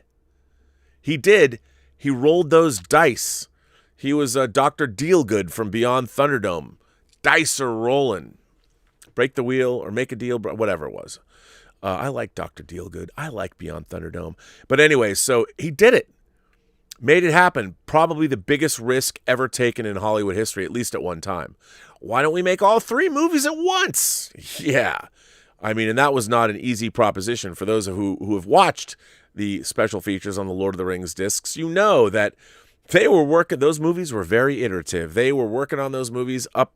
If Peter Jackson could wait until literally the last 10 seconds, he would. He would take that. And by the way, he was right to do so because he put his heart and soul into those movies, as did everyone who worked on them. You know, but you had a visionary like Peter Jackson, and not to be downplayed, but you had Richard Taylor over at Weta, who also, I mean, to go into that place, and I was lucky, I was there many times working on both Lord of the Rings, and I went back there and interviewed Richard for Chronicles of Narnia. To be there, I even went in the secret room, and I saw my friend Christian Gossett was working in the secret room at Weta Digital. I'm like, dude, what are you doing here? It was amazing. He was like, hey, Rob, what's up? I'm like, how do I know somebody in New Zealand working in a secret room that Richard Taylor... Anyways, it was amazing. Amazing. But here's the thing. Our society wants, because of the way our capitalist society is developed, I want more money for my next fiscal quarter. And the problem with capitalism, which I'm a firm believer in, but it's been bastardized. It's been bastardized across the entire world. We want too much profit all at once. And the fact is, we've forgotten what the foundation of business. You want strong foundational, I mean, all the shenanigans that happen with the stock market and all that. What we need to get back to is in terms of capitalism, the foundational principles of building a business. Shore up your business, make it strong. And I know the Hollywood studios who are beholden to their larger corporate minders, we want more money now. What can we want to be doing we want to be doing what Marvel's doing, but they don't want to do the work. Yeah, we just want their profits. And that's like there's the West. There's the entire capitalist system. We want those profits. Well, what you need is a visionary like Kevin Feige, and you work up to it. You build, you shore up your whatever, your defenses, your franchise, whatever. You work hard and you make it work because you know what you're doing. And with franchises, if you want to build a franchise, here's how you build a franchise. You want to know how you build a franchise? Here's how you build a franchise. You make one great movie that people love. Don't plan. Lord of the Rings, you had a book. You had a blueprint. You had 3 books. It's like, okay, this was an anomaly. But if you're going to make a great franchise, now, if you're Disney and you know you're going to make multiple Star Wars movies, even then, don't try and plan. And I have to say, there was a lot more planning. By the way, it has become a fallacy that there wasn't planning involved in the 3 Disney Star Wars sequel films. As you might know, because I was the very first channel on YouTube or anywhere to review Colin Trevorrow's Duel of the Fates script, there was a plan in place. They had a plan, but there were certain things that happened. Oh, like Carrie Fisher's death. That was a big deal. There was monkey wrenches thrown into the works. But here's how you make. Here's a Burnett axiom. You want to start a franchise? Make something great to begin with. Don't worry about movies 2 and 3 and 4 and 10 and 45. Make the best movie you can to launch out of the gate. Earn your franchise. The only way that you are going to ever have an ongoing successful franchise is if you earn it. And how do you earn it? By making an incredibly fulfilling film that gives the audience everything they want. Then, once you've earned that, once you've won them over by making a great film, they'll come back. And that's how you build a franchise. Don't start out, unless you're going to adapt 3 books all at once, like, oh, I don't know, Dune, maybe could have done Dune. I mean, Dune, you're not even getting the first book. You're getting half the book. But as I was demonetized for reporting on, I reviewed the Dune script and Warner Brothers demonetized me. It's fucking great. It's going to be great. If you're a Dune fan, big fan of what they did. But boy, if I was in charge of Dune at Warner Brothers, I would amortize the costs. And I would have made Dune. I would have made Dune Messiah. And I would have made Children of Dune. Now we're going to get Dune, then we're going to get Dune Prophet, and then we're going to get Dune Messiah. Or, pardon me. Yeah, that's right. Dune Prophet, Dune Messiah. That's what they want to do. They want to tell the Paul Atreides story, which, by the way, for those of you who don't know, it does not end well, but it's awesome. So that's the plan that Warner Brothers in the back of their minds, but got to give it up to them. While I think of all the projects they could have done 3 Dune movies and put them that way, pitch them that way or whatever, but instead they're hedging their bets. It's so funny to me because the one thing that you could do, you could plan your franchise and make 3 movies at once because it would have been easier, especially the first book, is make 3 Dune movies all at one time. That's what I would have done. I would have bet the farm on that one. But no, they ended up making the first half of the first book. So maybe we'll get half a Dune. By the way, the script is excellent, but anyway, where am I? I don't even know.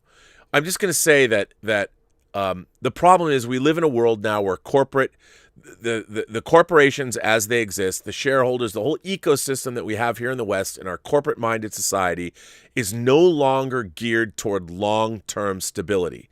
It's all about how much can I make for the next fiscal quarter, and that is not a way to build a great foundation.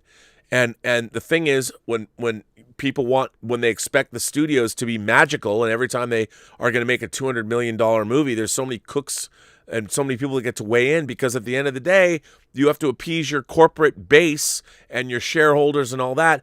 That is no way to plan long term. You want to build a franchise, you've got to plan long term, and you can't expect. You have to be like, you know what? We will see the fruits of our labor yield results maybe 2 or 3 years from now, not in the next fiscal quarter, but that's problematic. Anyway, a great letter. I loved that letter. That was a great letter and very, very well written, if I do say so myself. It was pretty good. Liked it a lot. Hassan, our friend Hassan is here. Hassan says, I'm a little mad at you, Rob. Seriously, it really sucks that you spoiled WandaVision on one of your exclusive live streams. And I suspect you already know what's going to happen in future episodes. Obviously, it was no accident that you specifically tweeted about episode 5 weeks ago. Not cool. Just tell us if you're going to keep sharing spoilers and pretend it was all a coincidence. We know you have sources. I don't. I don't know anybody at Marvel. I don't have sources there. I was making an educated guess. So what Hassan is referring to is after I saw the first 2 episodes of WandaVision and was seeing people's responding like, what is this? I don't like this. It's not what I want. I tweeted in defense of the show because I thought it was brilliant, and I thought the detail and the care in which it was being brought forward, I thought it was amazing. The reason I tweeted, I said, come on. Basically what I tweeted was that WandaVision is a slow burn, and I actually said in my tweet, after episode 5, all of you are going to be saying, holy shit, Hassan, did not know anything about WandaVision. I knew nothing. The reason I said episode 5 was because that was the center of the series. For a 9-episode show, you got the first 4 episodes. Episode 5 was in the middle, and then 4 more.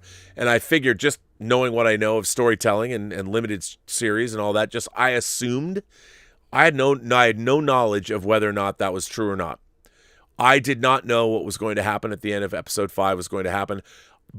Moments before I went on and did that live stream, not moments before, but maybe a couple hours before, I had read a leak about what was going on. A leak. It had been rumored, and we knew, it had been reported that Evan Peters was on IMDb. I don't know how much.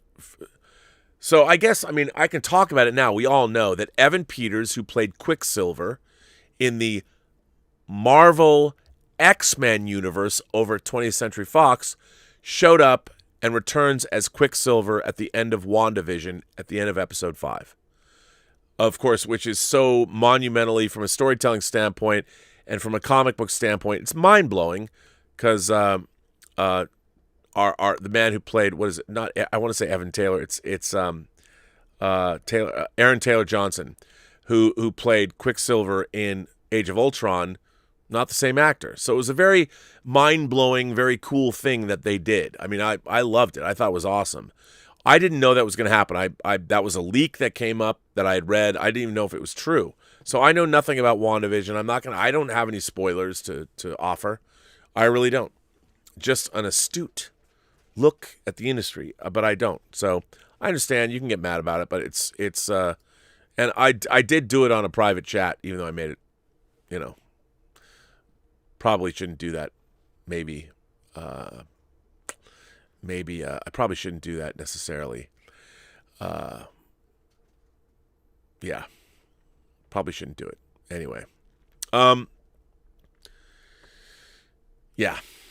By the way, Emma Bannon, the lovely Emma Bannon, sent me a very heartfelt private message I will not share in the chat, but I wanted Emma to know that I read it, and we'll talk later, but it was very heartfelt, and thank you for taking the time to write that and sending it to me. It meant a lot. Appreciate it. Nigel Lowry writes in and says, greetings, Rob. Once again from the UK, and just a quick recommendation I thought may be of interest to you and the Post-Geek Singularity, Buried Away on Netflix. I'm currently loving WandaVision and cannot wait for the next episode. For us MCU and longtime comic fans, speculating about the direction of the show is endless, but I have discovered an excellent dubbed 7-episode Brazilian miniseries called Invisible City. I will probably also post a link to the Facebook group, but I've just burned through the series in one sitting and enjoyed it immensely. Invisible City is a blend of urban and spiritual magic and opens with a cop unofficially investigating the death of his wife in the forest village home of the people she worked with. Slowly, we meet a group of supernatural beings living amongst us with hidden abilities. The show is carefully plotted and reminds me of an interesting but flawed BBC show called Tattoo, dealing with Maori magic. The finale verges on superheroic tropes, but this mystery show is worth checking out. Wow, I have not heard about this. Invisible City, 7 episodes on Netflix. With that, I will bid you adieu and start counting the hours until the next episode of WandaVision. I read somewhere that each episode is budgeted at around $23 million. The episodes don't reflect that on screen, so either the rumors are wrong or we are due for a spectacular finale. Cheers, Nigel. Oh, I disagree. I think the talent, I think the amount of money they're spending on all this show, the way it's shot, I could see that. I mean, it is only a half an hour. I mean, I know they're amortizing the costs, but basically what they're doing with WandaVision, think about it. They're making a feature film. This is Wanda Maximoff's origin movie in a way.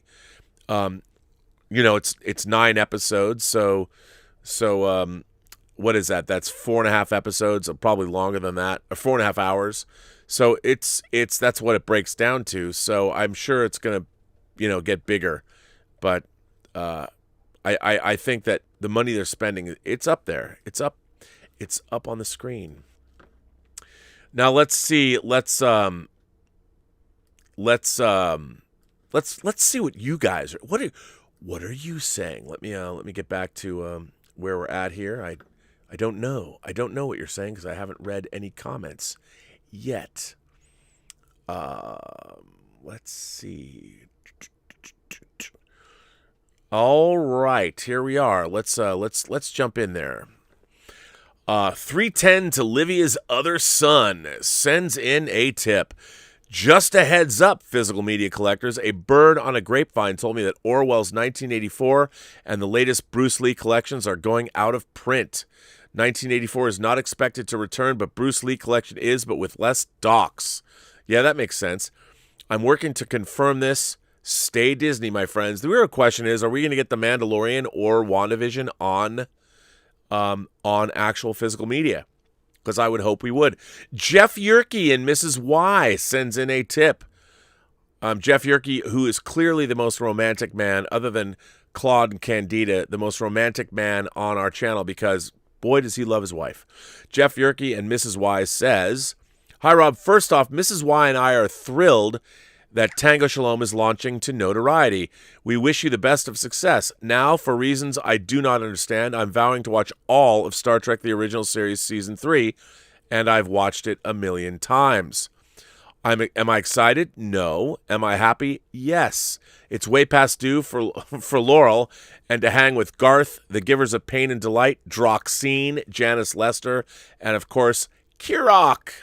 Live long and prosper. The Yerk Man. Well, Jeff, you and your wife, season 3 of Star Trek has a lot of romance going on in that season. A lot more love is happening. And I don't even mean stepping into Eden, yay, brother. You don't have to clap your hands and jump for joy because you got a clean bill of health from Dr. McCoy. There's a lot to like in the 3rd season of Star Trek. It does have And the Children Shall Lead, which is the worst episode of Star Trek. Maybe it's the worst episode of anything ever. But it's got ice cream in it, so how bad can it really be? Andrew Kenyon sends in a tip and says, UK long-term follower, love your show. Rob, keep up the great work. Well, Andrew, I have a goblet full of, I will raise my goblet of rock or raise my goblet of imagination to you. This is a goblet full of imagination. I will take a sip to you, Andrew Kenyon from the UK. Spectrum is green, FAB, all of that. Here's a jelly. Oh, wait, you know what? Since you're in the UK,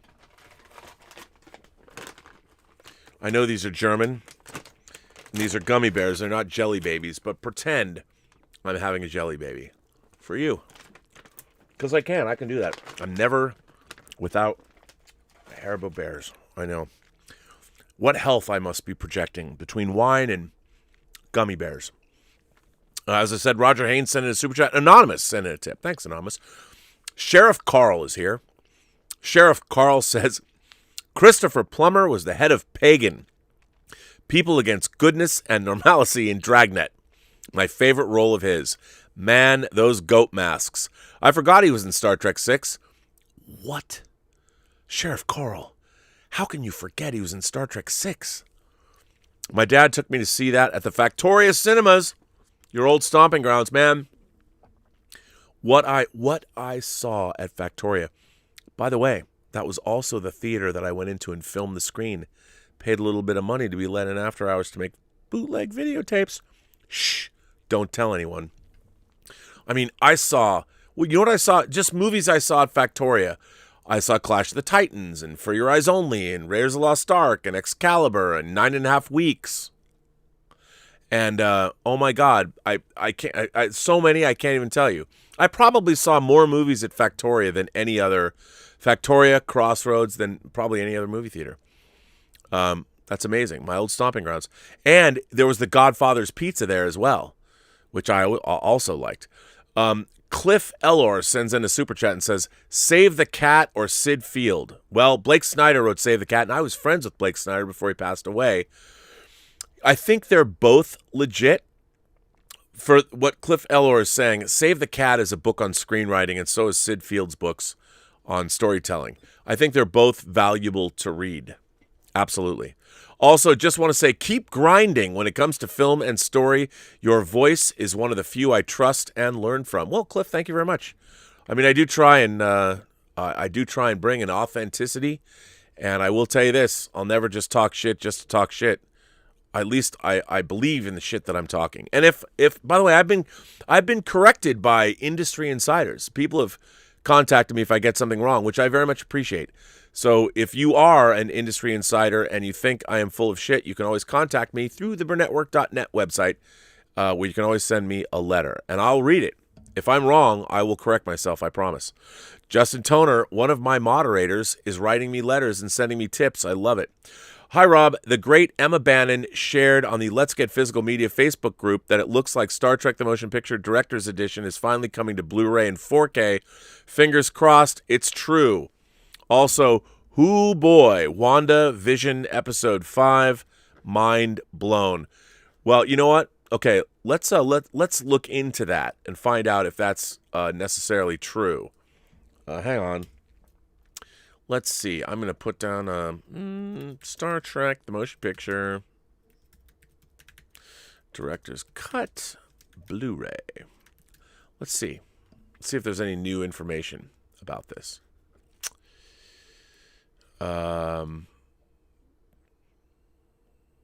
Well, you know what? There's somebody I can call. Why don't I'll call him. I'll find out. Let's see. I do this a lot, and I call people. To find out if I can find out any new information. And I'm going to call a person, and let's call him right now and see if he's here. He might even be watching this show. We'll see. Don't know. We'll see if he's watching. He might not be. There's no reason he should be, but you never know. Hello. Darren. Yes. I'm live on my show today, and a fan has said that they've heard new information about the Star Trek The Motion Picture Director's Edition coming to 4K and disc. And I thought I would call you. Is there any new information, or are we still in the limbo? There's no new information. This person, whoever put that up, is... wait. They're a great person. I love them, so don't be disparaging. Oh, that's great. They're in the UK. You know, they might have read it in the Sun. You don't know. Yeah, well, all I can say is fake news. Damn it, it's been 20 years and we still wait. Should hope spring eternal? Should we be hopeful? There are always possibilities, as Spock says. As Spock says, I like it. I like it. That's what I hear. That's a good thing. Well, good. I'm glad to get it from the horse's mouth. Not that you're a horse.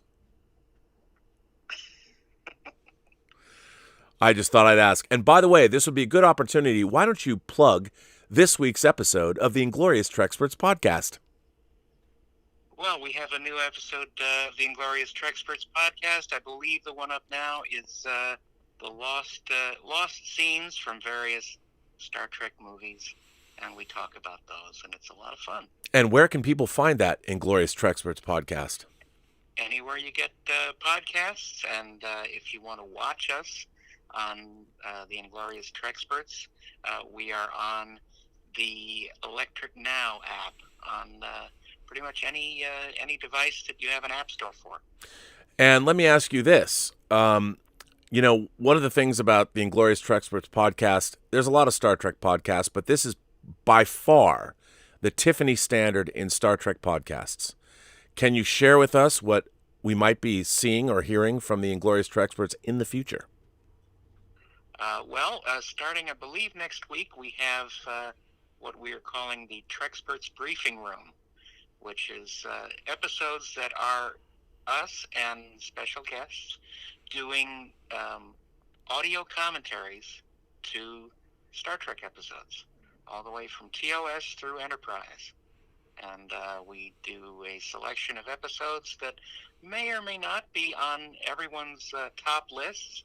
We like to not go to the low-hanging fruit, but they are all enjoyable episodes, and we give commentaries with special guests, some of them involved in the production, some of them just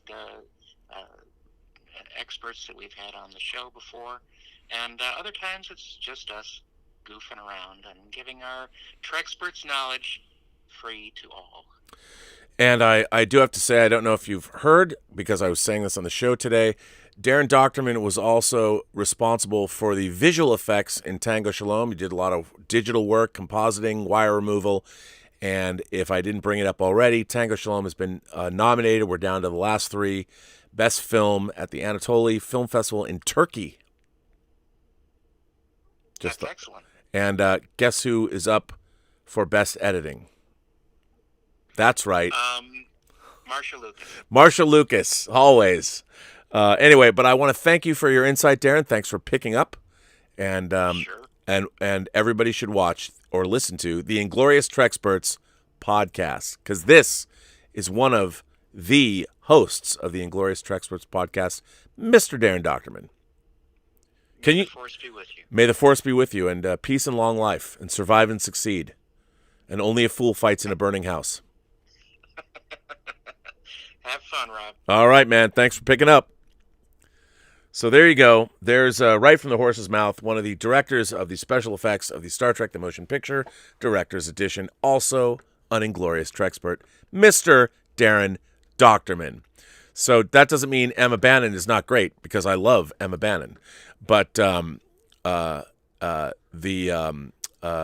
there's no new news, and Darren would know. So where are we? Where are we at now? What do we got? We got something else. You know who wrote in? Donnie Pearson wrote in. Donnie Pearson says, "Hello, Rob and my fellow Post-Geek Singularity members. We are now over or exactly under, depending on the current time you are reading my letter, 2 weeks away from the debut of Power Rangers Dino Fury on Nickelodeon. Recently, its new trailer debuted. I hope the new series would rule rather than drool. I plan to watch the premiere episode on Nickelodeon's YouTube channel and binge watch it later this year on Netflix and or Paramount Plus and or Tubi. What do you think? Thanks, and may the power protect you all. Your fellow Super Sentai fan, Donnie. P.S. I dedicate this letter of mine to the remembrance of the late Christopher Plummer, whom I loved as George Von Trapp in the 1965 20th Century Fox picture adaptation of The Sound of Music, and as General Chang in Star Trek VI, The Undiscovered Country." Well, what do I think about more Super Sentai? I think it's great. And you know what? Another long-running genre franchise is, in fact, Go-Go the Power Rangers. And while they're different shows, the fact that it's still running is a testament to imagination connoisseurs everywhere. I think the Power Rangers, like Star Trek for me, like other franchises, the Power Rangers are a gateway drug for kids. And they grow up, once you've been sucked into the Power Rangers, you then become a lifelong imagination connoisseur. So it's exciting that there's going to be a new Power Rangers thing, and that you're still, you're still digging it. So, yeah. And so I think that's great. So this is a letter that comes from Anonymous. It's a letter from Anonymous. I don't like letters from Anonymous because, like, I'm out here. I'm on social media with my real name. But we have a tradition on this channel. There are certain groups of people that have been attracted to this channel and have told me that that this channel is a safe space for many people. Not that I ever thought about being that person because, it was not something I necessarily intended to be, but it's, I want everybody to feel safe here. Remember, my beliefs, there's one race of human beings, the human race. And we need to get that through our thick skulls. The fact that we have different differences based on regions on the planet, that's because of science. But ultimately, we can all procreate with one another. And as far as I'm concerned, if that's the case, and usually our offspring, no matter who you're procreating with, are better looking and more beautiful than we are, that's all I need to know. We're one species. That said, I have no idea what this is in store for me. I was just sent this letter with a caveat like, do you want to read this? I want to read it because I don't know what it says, but I know it's going to be controversial. Hey, Rob. Every day throughout the coronavirus, I've been listening to you and John Campea talk about movies. And the entire time, I've been alone in my apartment. For the first time in my life, I had a girl stay over, and it made me realize how cool the world can be. She's trans, and I'm learning that there's a lot of discrimination in the world. She was assaulted and bullied for most of her life and was forced to spend all of high school in homeschool. Isn't that horrible? I mean, I really don't understand. So many things have been running through my mind, and I'm beginning to realize how terrible people can be. The people in my apartment building are giving me angry looks because they've seen me with a trans woman. Or they've seen you with a woman. We went to the grocery store, and a lot of people were looking at me like there was something wrong with me. You may be wondering why I decided to share. Well, in the cocoon of YouTube, sometimes the outside world can seem like something that doesn't exist. We often forget how movies and pop culture can have a positive impact on our society and the culture around us. I've heard you mention before that your show is no different than a blockbuster movie in terms of attention span and time spent viewing. You have an audience of thousands, and I know that many of them are listening to this and forming their own opinion.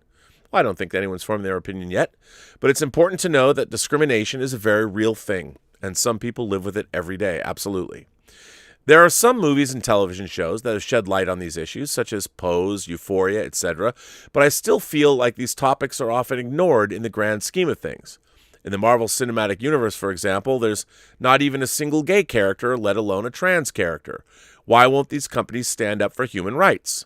Why? The images they produce have a tremendous impact on society at large. I see a lot of YouTube personalities who cringe at the word diversity in film. They complain about Rey or Captain Marvel or any little thing meant to be an example for all of those who have been left out of the conversation for so long. Why are people so selfish? It's really frustrating to hear so much hate, so much bitterness, and outright misunderstanding. Please share your thoughts on this. In the history of Hollywood, it's something that we'll look back on many years and feel ashamed about. I think about your work with Bryan Singer and the X-Men franchise. I think about everything it symbolizes and how you must have strong opinions the viewers deserve to hear. I love your show. Thanks. Well, first of all, thanks for the letter.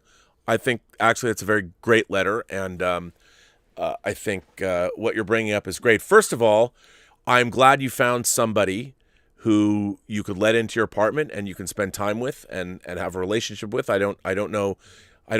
I won't assume anything about the relationship you're having, but whether or not your new, I would assume a new woman friend is a friend of yours or a lover of yours or whatever she is to you, I think that she's come into your world, and congratulations. And I'm glad you have somebody that you can spend time with, because being lonely in an apartment, there's only so many video games. There's only so many movies. There's only so many books. And let's face it, whatever thing else you're doing by yourself, it's always better to do it with someone else, isn't it? But so congratulations on that. But I think you bring up a good point.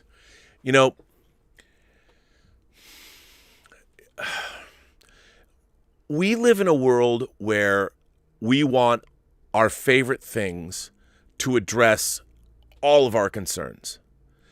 And for me, like, I I think there are ways to address, like, I don't think that every single entertainment that we love, I don't think it's the responsibility of every entertainment to address every injustice in the world, or to put every single item that we all want to see addressed.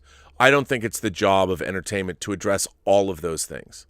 Like, for instance, in the case of Star Trek, and I say this coming from first of all, when you talk about privilege, when I think about privilege, how the privilege that I have, one, I'm privileged to be alive in 2021. I am, as opposed to being alive in 1021. I am privileged to be, yes, a white male from a Western democracy. I grew up in a relatively upper middle class environment. I was adopted, so I have even bonus privilege in that I had a mother that realized that she wasn't able to care for me the way she wanted to, but she put me up for adoption, and then I was adopted by a great family. So my privilege extends beyond most because I found my situation, the way I came into this world, was a risk, or in terms of, but I was lucky. I was even luckier than most because I was picked and brought into a situation that was better than the situation I was born into. So my privilege extends even further. But on the other hand, I don't believe that when it comes to our entertainments, that each TV show or each movie or each book or all the things that we love are supposed to address all of the ills in society. When I'm watching, say, a show like Star Trek, which is an action-adventure show seen through the prism, a science fiction show, seen through, I mean, it's a show about people, but it's seen through the prism of an action-adventure science fiction program. While Star Trek it deals with many issues, it also isn't a show, aside from the fact that, okay, Captain Kirk himself is not so much a womanizer, but he's the captain of the ship, and he's shown as having many interactions with women. The other characters aren't. I mean, other than like going to Argelius and seeing Scotty want to hit on a dancing girl, or Spock having going through Pon farr, sexuality was not really a huge part of Star Trek. Now, you could say that, well, women are wearing miniskirts and there's many scantily clad women on Star Trek. Yes, that's true, but sexuality itself was not something that's that much a part of Star Trek. It was more a part of latter shows, like Next Generation dealt with things like a genderless species. What happens when Riker falls in love with Soren, who is part of a genderless society? What happens when you deal with a third gender in the Enterprise episode Cogenitor? I mean, they deal with, so as we've moved through time, we're able to deal with more things, and it's much more, nowadays I think anything would go. Like, I think now is the time when Ursula K. Le Guin's The Left Hand of Darkness, which is one of the great science fiction works that deal with gender and the way we view gender, the way gender is dealt with, could now be made. And in the case of your friend who is trans, and you talk about the looks that you get, and look, my advice to you is this: if you found a person in your life, and I don't care if you're straight, gay, trans, whatever, if you found another human being that you have found true love or a connection with, cherish that connection. The other things, if you find a soul, a spirit, somebody you connect with, it doesn't matter. It doesn't matter, gender, color, none of that matters. All that matters is, do you connect with that person? Not everything. Look, you can watch every kind of story. People have gone through. Human beings we are a very simple-minded, dumb group of people, and I think that we are becoming more evolved as the years go by. We are becoming better, but the external trappings that we all get so caught up in really don't matter. What matters is, what? If you found a person that you can hang out with, that you feel a bond with, a connection with, it doesn't matter. It doesn't matter what color they are. It doesn't matter what their genitalia is. It matters, are they a person that's true to themselves? And are you a person that's being true with them? And in doing so, do the two of you have a connection? That's all that matters. And one day, maybe you won't even feel the need to tell me that you met someone who's a trans woman. Maybe one day you'll be able to say she's just a woman. And one day I believe personally that we will be able to recognize that that people are born. They're born in the wrong, in terms of who they are mentally, who they identify as, their physicality. It was a mistake. It was a naturally occurring mistake. They were supposed to be, if a woman, let's, for the sake of argument, a trans woman was supposed to be born a woman. I believe that's absolutely true. But listen, nature is not 100% accurate. Nature makes mistakes. There is all kinds of things that happen in the womb and one day we'll be able to measure that. One day we'll probably be able to measure someone's brain, say a trans person's brain, and it'll come out. There'll actually be data that will say, yes, this person's trans. This is a woman, and she was born into a body, a male body, but has always been, from the time she was born, a woman. It's just the external physicality was not quite right because of something that happened in nature. It'll be proven as being natural. And hopefully in the future, it won't matter. So, I'm hoping that your friend that you've met can help you, that you have that kind of connection. And I think I think it's great that you've found one another. All that matters is the relationship that the two of you have. Who cares what anybody else thinks? When you guys go home to your apartment and you've been alone in your apartment for the entire duration of COVID, is any of those people outside? Have they come and brought you cookies? Have they knocked on the door and said, hey, how are you doing? Have they played video games with you? Have they Zoom chatted with you? Have they done anything for you? Fuck them. All that matters is the people that you meet, the people that are in your lives. Make sure those people, you be true to them, and if they're true to you, that's all that matters. That's it, man. And that's all we got.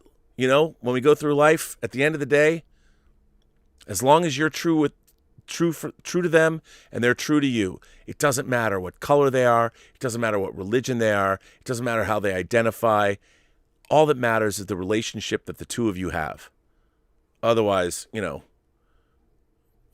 that's it. And the sooner we learn to realize that in the long run, I mean, think about, like you said, your friend, the woman that you've become friends with. You've heard about the horrible abuse she has suffered her whole life. So why don't you be somebody that isn't that way to her and accepts her for her? That's what I would say. But I really appreciate you writing in, and I think it's something that a lot of people think about. And I think it's something that a lot of we're imagination connoisseurs. We're the people on the front lines of acceptance. We're the people that should be able to leap beyond common considerations. We're the people that should be the most accepting, the most normalizing of anybody. That's what imagination connoisseurs can do, because we can imagine a better world. We can imagine the world that we would like to live in. And hopefully, imagination connoisseurs lead by example. And I would say, by the way, that you're doing that very thing. So congratulations to you.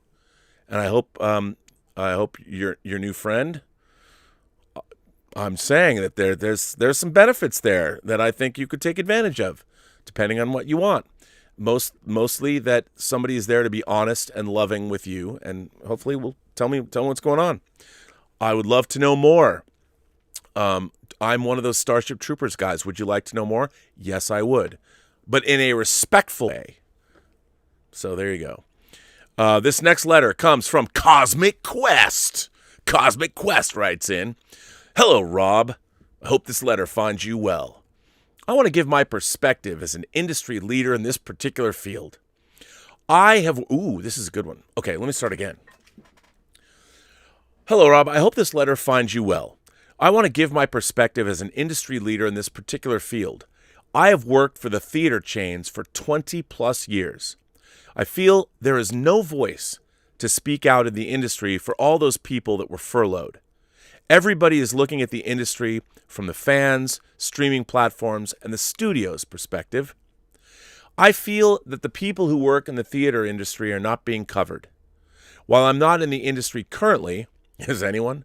I feel like I have to be a voice for all those who will lose their careers. I don't think people realize how serious this is for us who made it a career. Like, take me, for example. I've worked my way up to a general manager of my own theater, and now I will never see another customer come through my doors again.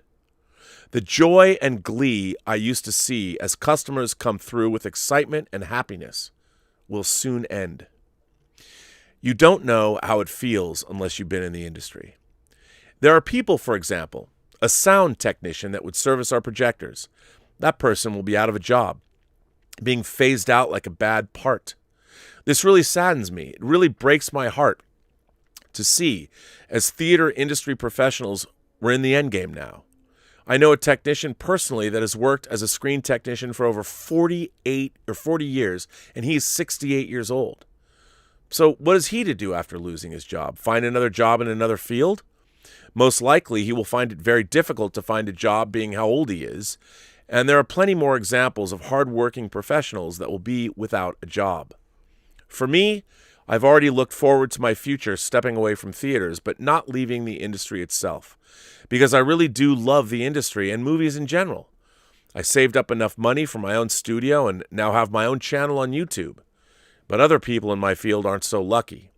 They expected to work full careers, but with the pandemic speeding up the demise of the industry, now theaters will basically be a novelty, just like drive-in movies.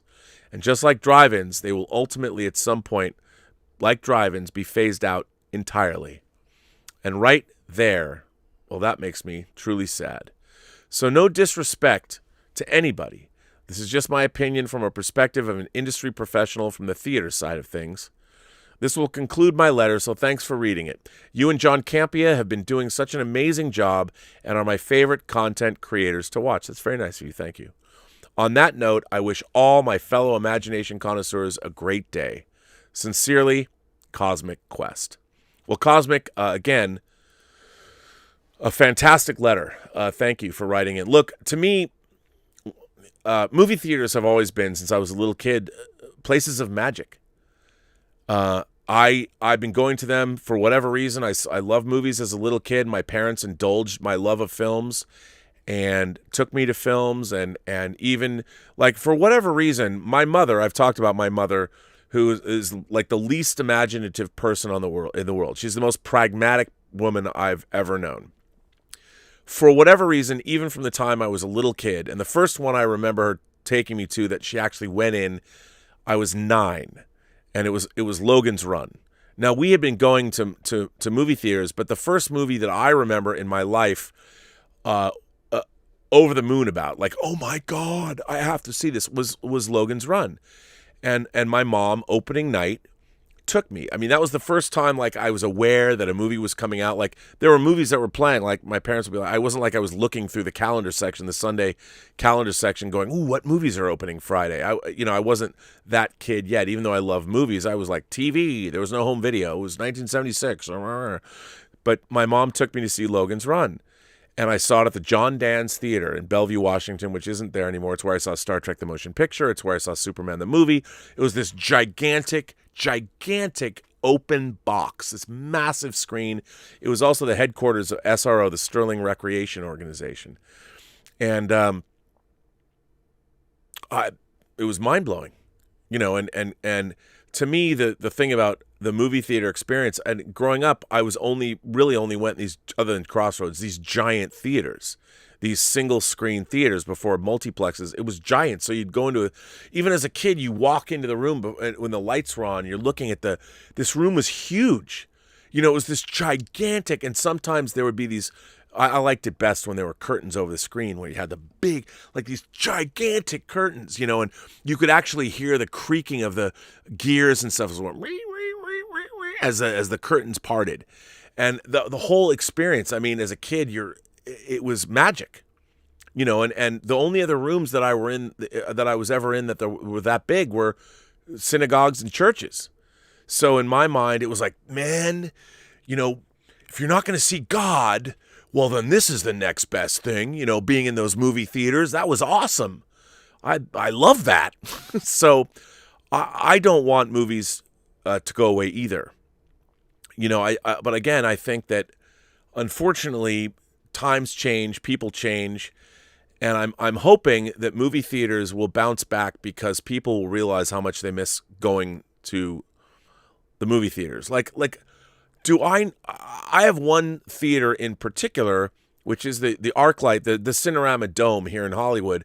I know some people it's not their favorite theater. They upgraded the projection to laser projection for Force Awakens. And ever since then, I love it. I love going there. And Elizabeth will tell you, I always got tickets for all the new summer blockbusters. I like going to see it. Like the Thursday preview night, the first showing, we have dinner at the ArcLight. And then we go see the movies, and usually it's a bunch of people that I know, and everybody's excited. And again, you sit in this gigantic cavernous room under this geodesic dome, and it fucking rules, and I love it. I haven't been there for a year. This month marks, well, it's now February, so this is now the 13th month. The last time I saw a movie was in a theater was February of 2020. In my entire life, and I feel your pain. I think everybody who's an imagination connoisseur feels your pain. It fucking sucks. I want to go back to the movie theaters. I want my whole life back. I mean, it's been a weird. I'm hoping maybe that things will come back. Maybe I look at it this way because I'm an optimist, and the thing is, I'm an optimist knowing that death sucks. If someone said, Rob, would you rather be immortal or I'd rather be immortal. I would have no problem living forever. I'd love to see history and be amazing. I would not get bored. It would be a lot of fun to live forever. But knowing that I'm going to die at some point, being an optimist, you have to look at it like, hey, being alive's pretty cool, and your life is limited, and I know that. But I'm always going to be optimistic, even though I know at the end of things I'm going to die, which sucks. But okay, unless maybe eventually I can download my mind into a generational starship, so I can just, it might take 10,000 years to get to the next star system, and people will be in cryogenic freeze. But if I could download my personality into a generation ship, I would do that. It'd be cool, so I could kind of be immortal.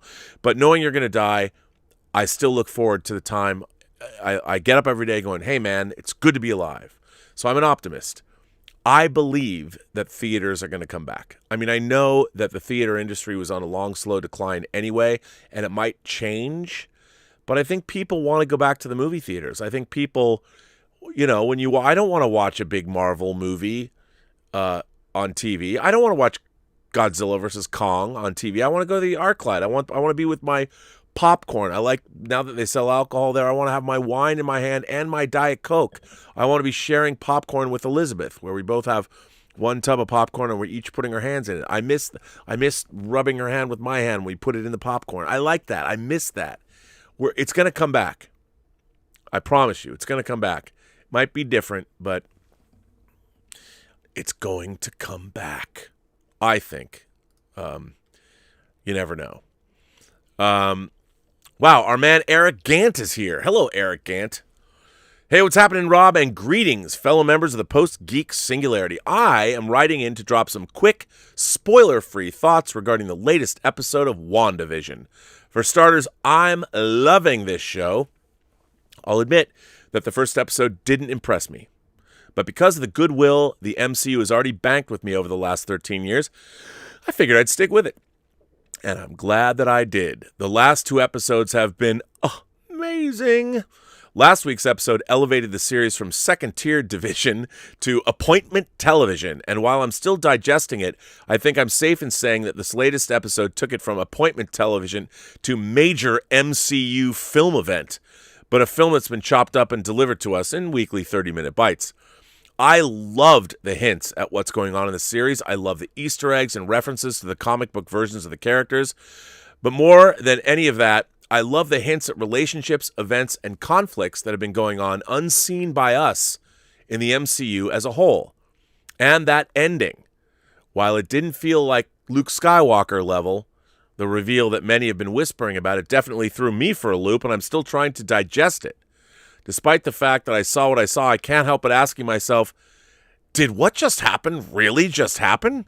As in, are they really implying what they appear to be implying? Because if so, holy shit. That's what he wrote. I can't wait to see where this is going. Looking forward to hearing your thoughts on the episode, Eric Gant. Well, Eric, I too loved it. I mean, I've been loving this show from the beginning. Like I pointed out earlier, I did say that we were all going to be saying after the end of episode 5, like, holy shit. Or what was it? Holy shit. What was that comedy routine? Was that Steve Martin? Yeah, I like what you said. What I like is how this ties into the MCU as a whole. This truly feels like, if you know everything that's going on in the MCU, I mean, it's a sequel to Endgame. It's a sequel to Captain Marvel. It's a prequel to Spider-Man Far From Home. And there's so many different things happening here. It's a sequel to Infinity War. It's a sequel to Endgame. I mean, it's amazing how they've tied all this together. But as I suspect, it's also I think it's going to be an emotionally, probably an emotional and soul-crushing look at trauma and grief. And I think what a ballsy way to come out guns blazing saying the MCU is going, yeah, we're moving into streaming, but au contraire, look what we're doing. I think this elevates the entire MCU. I think it probably will stick the landing. We've got 4 more episodes. We'll see where it goes. I love this show. I love the care.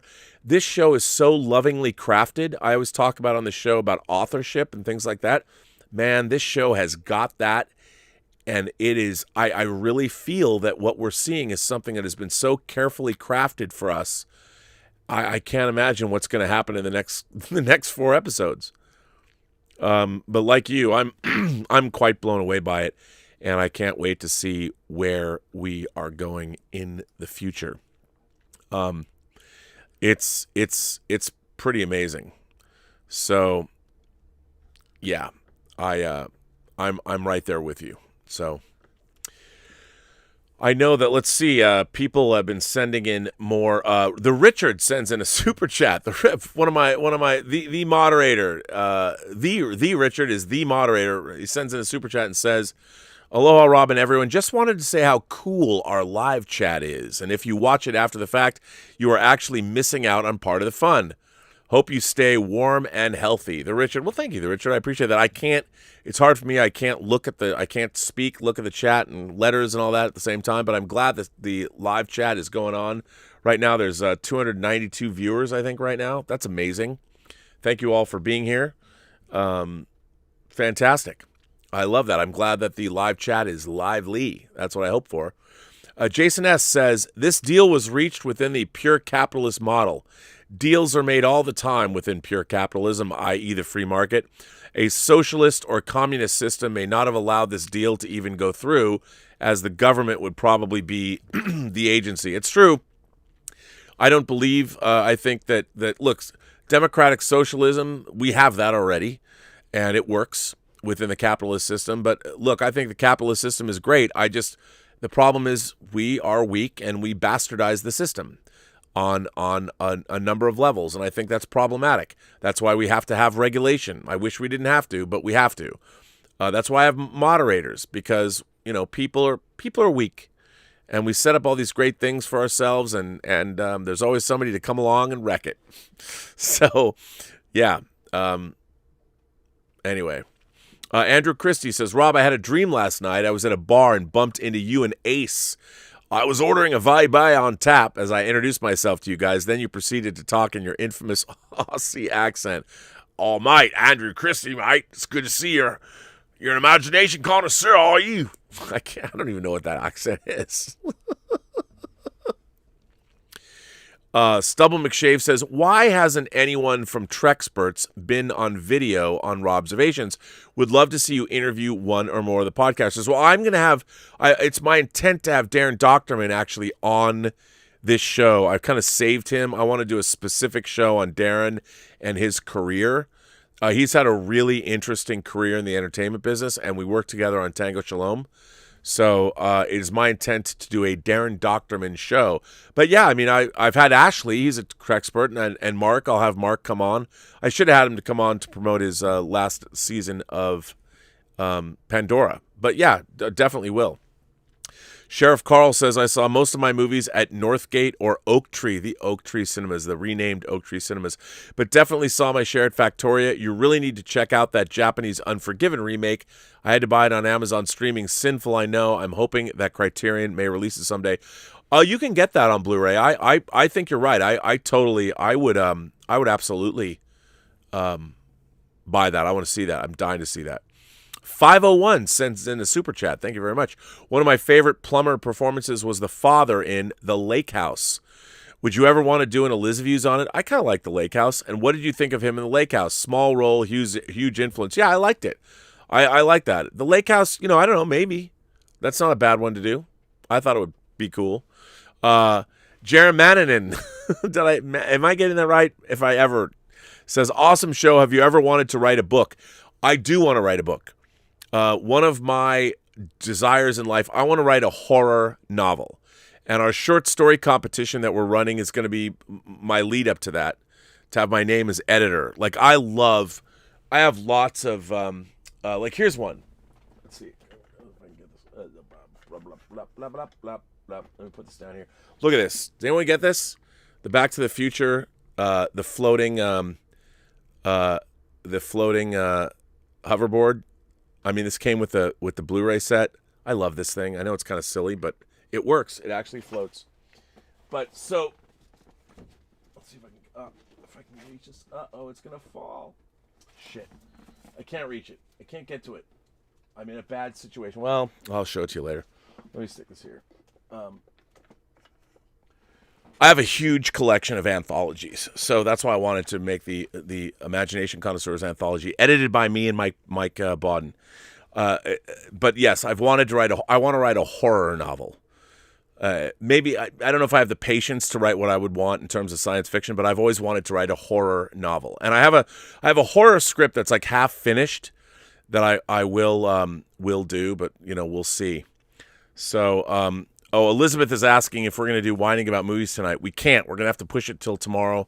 Whining About Movies tomorrow will be Gladiator. Gladiator will be tomorrow. So, Elizabeth, no, we're not going to do a show tonight. Also because John Campea has given me another job. I'm going to do a companion video for John Campea that is going to be at least 2 hours long. But I've always wanted to write a book, Jer. Jason S. says, Rob, I noticed you never proposed this as an option. Maybe trans people are born in their correct body, but something is wrong in their brain to make them question the truth. Just like able-bodied people who think they should have been born with a birth defect. Oh, come on now.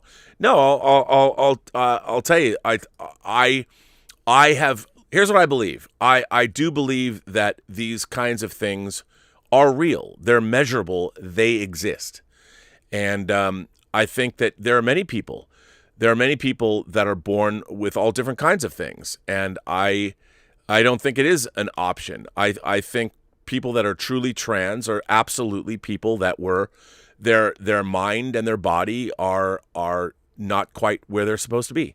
I find it interesting that we know that there are all kinds of different things that happen with people as they're being born. And so that makes sense to me, and I wouldn't call it a defect. I would call it an anomaly, and now as surgical techniques and things move forward, we'll be able to recognize these and actually measure them. There was never any call for it before, but we will eventually. We will prove that. I mean, they used to say people that were homosexual, that was some kind of a defect or something wrong. No. I mean, I think I have had gay friends, LGBTQ friends, since I was 13 years old. And the one thing that I have learned very early on about those people is that they are exactly the way they were supposed to be. This was they were born this way. It was naturally occurring. And until we recognize this, and there's studies to that effect now, but nobody was doing that kind of research, but we will, and I think it's definitely real.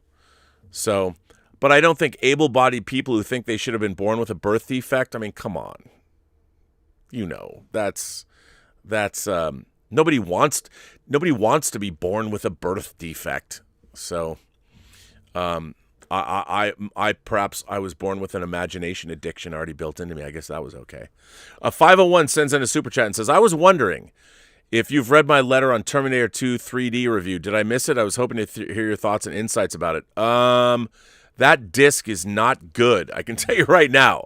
It was a shocking disappointment, and I wish that somebody would do something about it. But I know I haven't read it yet. I'm sure. Look, I've got so many letters. I'm getting more letters than ever before, and it's tough. So yeah. By the way, Elizabeth's like dinging me for drinking red wine. This red wine, it was the red wine that I had opened. It was over here that you were like, you don't really have it. I do have it. It's right here. This is from 2 days ago. And it's a light Shiraz, and it's good. I have a whole box still. I got bottles and bottles and bottles. So, yeah, there you go. Well, I think this show should end. Someday this war is going to end. I'm going to end this show, ladies and gentlemen, boys and girls, gentle beings, however you identify across these 28 known galaxies. First of all, I'm happy to have you here. Thank you for being a part of the show. I think I'm going to do a show tomorrow. It is the Super Bowl, and I do owe John Campea. I got to do a companion video for him that's going to be at least 2 hours long. And I know he wants that by noon tomorrow at the latest, so I have to do it tonight. But anyway, so for you, I want to thank you all for being here. If you want to write me letters, you can write me letters at the Burnettwork.net website. You can also listen to this show in podcast form wherever you get your podcasts. They should be everywhere. The only place I don't believe that we're on yet is Amazon, but we're everywhere else. Apple Podcasts, you can listen to this in podcast form. We're a little behind, a couple days behind, but you can do that. I want to thank my moderating staff. I want to thank Mike Bodden. I want to thank the Richard. I want to thank Justin Toner for being here. I want to thank Bunyan Snipe flying in all the way from the UK, well, virtually at any rate. I want to thank Joshua Levesque. I want to thank all of my moderators for being awesome. I don't know who else is here, but thank you so much. And I want to thank everybody who supports this channel by writing letters and sending tips and super chats and all that. You can always, of course, follow me on Twitter at BurnettRM. My DMs are open, so you can send me DMs there. You can find me on Instagram at Robert Meyer Burnett. Actually, I'm BurnettRM on Twitter, Robert Meyer Burnett on Instagram. And, of course, you can always find me here. So this is a great show. What a fun time. I think it was a fun time. I hope you think it was a fun time. And on that note, I will say, remember, every person you meet has a story to tell that you have yet to hear. And all you have to do is listen. And for those people, I would also like to remind you, if you live in the San Diego area, please look up, if you have any interest in seeing Tango Shalom, a movie about a Hasidic Jew who believes God has told him he has to learn to dance the tango, and he winds up dancing the tango with, well, the character's name is Viviana Nieves, played by Karina Smirnoff from Dancing with the Stars. If you live in the San Diego area, you can see Tango Shalom next week at the San Diego Jewish Film Festival, and the week after at the Charlotte, North Carolina Jewish Film Festival. You can find those. Those are both online virtual film festivals, so you can see those there. And I guess you just log in and you can watch it virtually. And then write back. Criticize me. Give me your best shot. Tell me what you think. And it's going to be playing at festivals all over the country. And hopefully, fingers crossed, maybe I'll win my Best Editing Award at the Anatoly Film Festival in Turkey. They love us in Turkey, best film and best editing. Ooh, wait, let's look at that again. We're one of the 3 finalists, and they used our great poster, which I love. How many people have painted movie posters now? And then also something that shocked me, finalists for best editing. So thank you for that. Camping Fun and Red. Hopefully, Tango Shalom will win. It's flashy in its editing. So that's pretty cool. So remember, every person you meet has a story to tell that you have yet to hear, and all you have to do is listen. And with that, I say to you, have a better day. I really mean that too. Of course, I just clicked off on the old thing, so I can't. My button disappeared. My button to stop this broadcast, so I have to talk to you longer. and continue on and end this stream now. Runner, use your key. This is the last gate. Remember, Zardoz speaks to you.